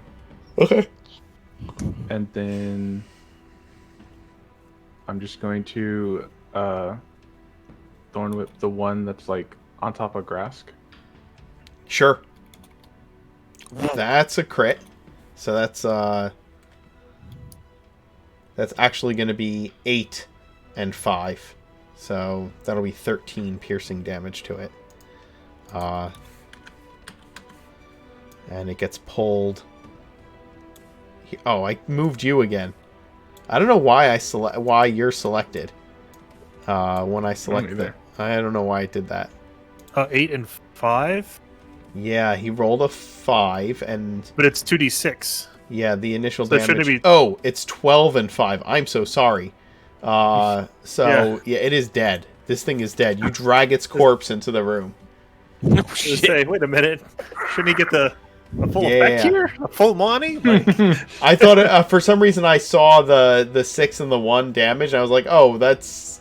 For some reason it just registered as 2d4 in my brain for some reason. Yeah, you kill it and drag its corpse into the room. Okay, and then in my turn, I'm going to stand in front of the two Heidi boys in the corner. Okay. Oh, hi. Hi, Leo. How are you? The last of these things is going to restrike at Grask. Actually, seeing the corpses of all... being a pack hunter and seeing that its pack is dead, it is going to disengage and try to run away. So, Rob, I am doing fine, Aramil, thanks to our good friend. How Saboe. fast can it move? 40 I get the feet. I get the distinct and impression these that's- things might have a bit of an advantage against me. They can dig through stone, and I was stone for a while. It's Oh, yeah, that's... Yeah, this is a bad combination. It moves...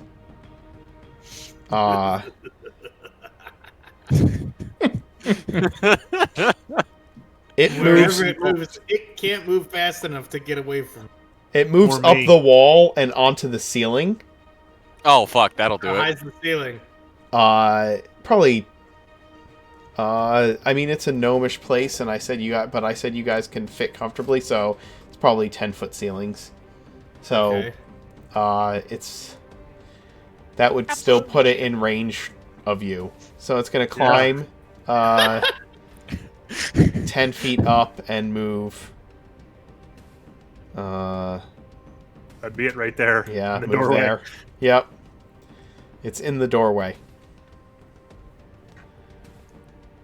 Okay. It kind of like runs away from you and like diagonally climbs up the wall and onto the ceiling as it moves across the hallway. In this very eerie, like gross, skittery, bug-like lizard fashion. It's very disturbing. It's gonna be awesome. Long pause? I run into the room. Sure.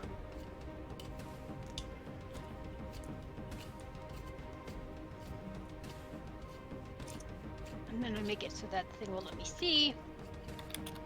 And then I shoot at the bug. Go for With it. advantage. Why advantage? Because Bubbles. I helped. Because Bubbles gets help. Oh. You're gonna hit at least. Yeah, you hit. Damage. 12 damage. Well, only 10 because it's not next to any No, bug right you have advantage. You have advantage. That gives you your sneak attack bonus. Right. I'm not used Uh, to actually having that. did you use your Fire D- again. Did you use your D4 thing or no? Not with that. Okay. You have another attack, right? And I'm actually... Wait, is that dude I had the D4 on? Gone. Okay. Wait, did you have the D4 on the one that was right in front of Grask? Was the one you had the D4 on the one that was standing there where you were? Where you are now? I thought that's the one... This is the one that I, like, put a bunch of arrows in, isn't it? That was a different one. I don't think this guy's not marked. I don't believe. No, I don't think so either. Okay. Then no I think- D4 thing. Okay. So we shoot it again. That will hit. It falls from the ceiling into a heap.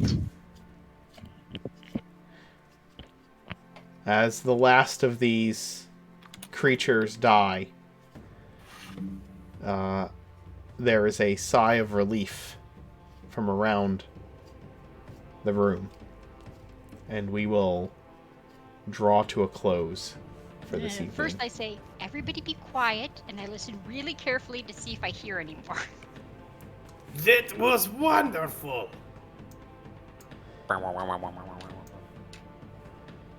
Not from where you are. Okay. I don't like that. I don't like it when the DM says things like that, guys. That's scary. Yeah, especially when it was clearly in a private message. Whispers. And so, we will draw this evening's episode of ARC to a close, with all of you taking a deep breath, deep down beneath Nickel Key Cutter Cabin. God damn. This place is huge. Good old St. Nick's place. And so we'll do our favorite moments for the night. What we're gonna do is I've been doing a bit of a condensed version. I think that it's a bit better for the time being. So Pippin, share your favorite moment for your character, and then share your favorite moment for one other character. And everybody try to pick somebody who hasn't been picked. Yeah. What do you got? I really liked the combat in this session because I felt like I used all the tools in my toolbox. And, I really liked the interaction between Bowie and Leopold right there when Leopold went down. Absolutely. Yeah. I can agree with all of that. Pat? Fuck this, let's go take a nap. Also, we're going sled riding and owning a snowman again. Yes. I would say my favorite moment for me is definitely getting to watch Aramil try every little kid hiding place that he can think of. Under the desk, under the bed, like In the corner. Yeah, in the corner, like I'm like waiting for there to be a wardrobe that he can like hide in, and then like the door of the wardrobe gets stuck and he can't get back out. Guys, Let me out! Let me out! We need a room with curtains for him to hide behind. Yes. Yeah. But with his feet still sticking out the bottom. Yeah. I just leave my shoes there, and then I Van Damme in the window frame, and I just like the idea of if we can get haste cast and you have weavers, so you could like weave yourself really rapidly a pair of curtains to hide behind. I do have to say, Pippin, by the way, that Tasha's Caustic Brew is like so on point for your character. Mm-hmm. It's Yep. excellent bug spray. fear the turkey baster. And it's really good too. It is. It's a really good spell.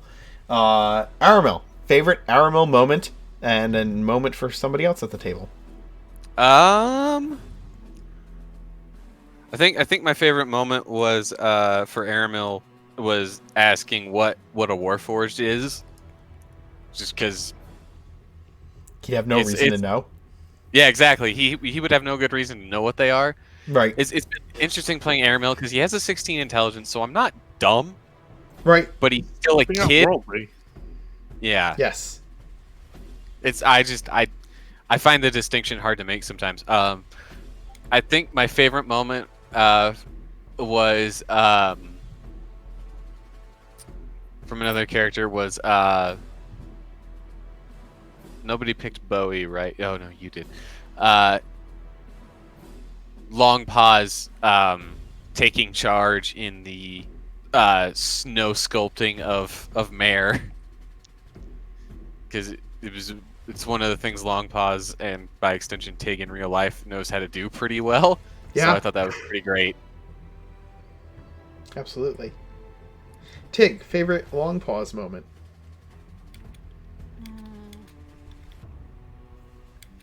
Well, it was a lot of fun killing off the last of the creatures in the fights, but it was rather interesting.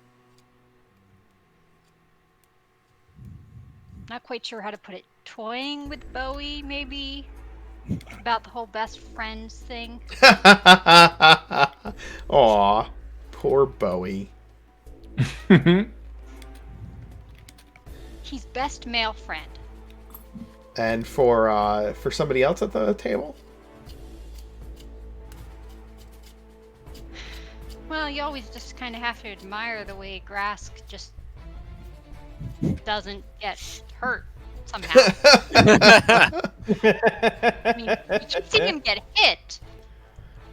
And He you got see hit a him whacking lot. things around, Yeah. but he's not getting hurt.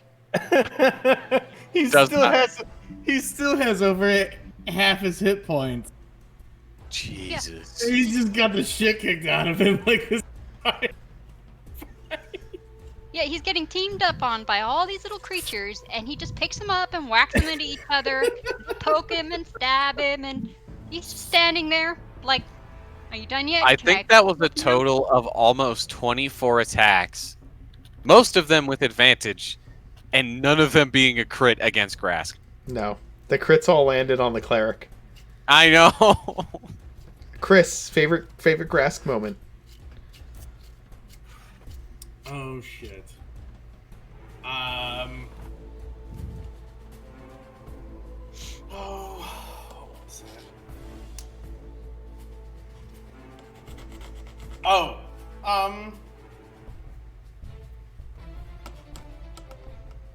being like this, the grumpy, overprotective dad to Aram during the long rest.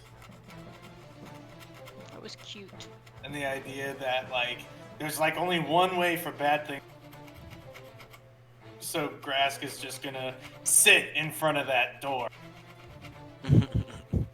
Like, things can get through the door, but they're not getting Grask. And I think that was I think that was kind of like par for the course for this whole thing, is that, like, if they couldn't tunnel through, let's be honest, if they couldn't tunnel through sheer rock, then Grask would have just made an excellent door that punches really hard. Mhm. Yes, you do make a better door than the doors. And they're made of metal. And your favorite moment for another For character at the somebody- table? For somebody else, who hasn't been mentioned yet? I think. Uh, I think everyone has. I appreciate Leo's dedication yeah. character's backstory. As far as, like, he plays him as, like, smart and calculating, which is always fun to watch. Difficult to pull off, so I appreciate it. That's why I like playing Grask. Grask is just point him in any direction. Right, wrong, right direction, wrong direction, doesn't matter. He'll get the job done. Yeah, exactly. He'll get a job done. There were a lot of fun little moments this session. There weren't. Right, sorry, just you did skip over me. So, Yeah. Oh my gosh! Why did I do that? David, favorite Leopold moment. It, like I'm getting tired. That's why. the fact that the cleric curse is holding so true. I think this is the second time I've gone down that when we've been in about 3 combat encounters. I get crit and get down to 0 a lot when I play clerics. But as far as like a fun little actual character moment that was more when we found like the assembly line, and it was just Leo being like, "No, this isn't how you make things. Yes.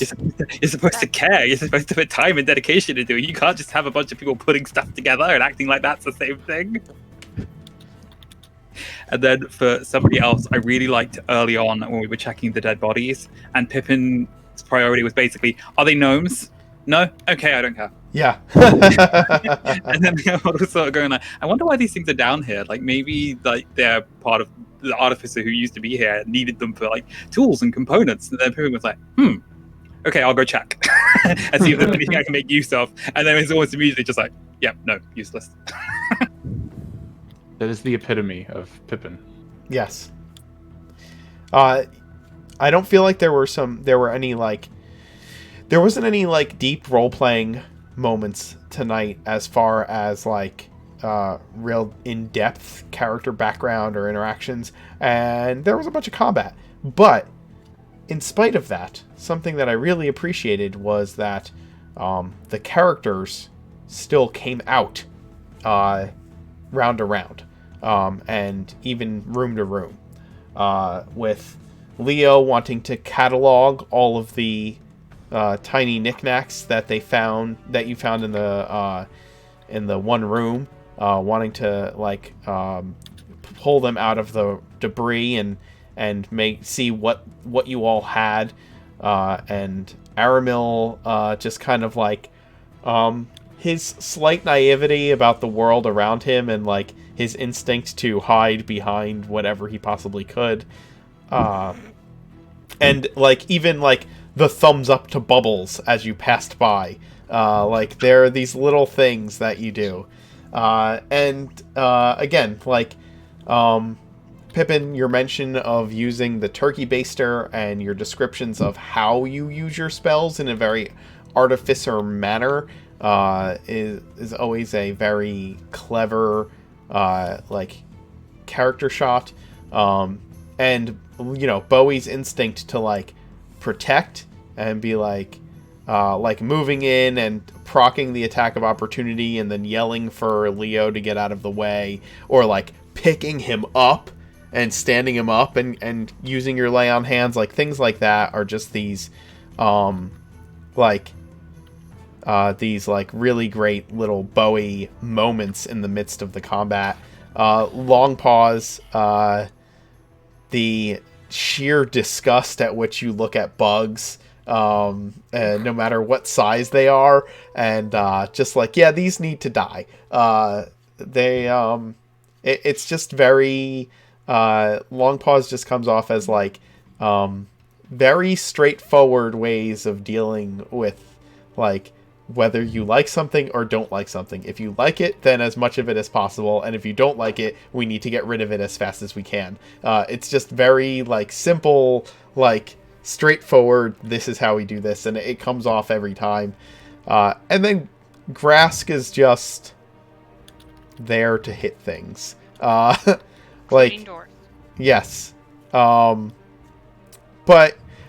yeah, the moment where Grask was protective of Aramil, and being the in those moments, like you see little glimpses of what's going on with Grask. So yeah, I appreciated everybody's ability to roleplay in the small moments, as well as to roleplay in the big moments. For me, I just go ahead. So I was messing around in Foundry, and I appear to have gotten stuck in a wall. Yeah, I'll fix it. I got you. Oh wait. Oh. I don't know. I don't know how you did that, but yeah. I was messing with the arrow keys, and I slid in, and now I can't slide out. Ah. Oh well. We'll fix it next time. Oh God. Don't want to become the wall man? Ah, thank you. You're welcome. Oh, wrong. He's a wild man. Beep beep beep beep boop. I just, for me, I just really enjoyed using the monster's neat burrowing ability that it had. Yeah. Nowhere is safe. You enjoyed that I did. a lot. A lot. So yeah. Anyway, thanks for playing. Thanks for those of you who stuck around and watched. Hey, Rage Plague, welcome. We're done, unfortunately, but welcome. We're glad you're here. We are gonna raid, so stick around. And we'll see y'all next time for Artifact Recovery Corporation. We'll be back next week, and I'll be back tomorrow at 1 Eastern. See you then.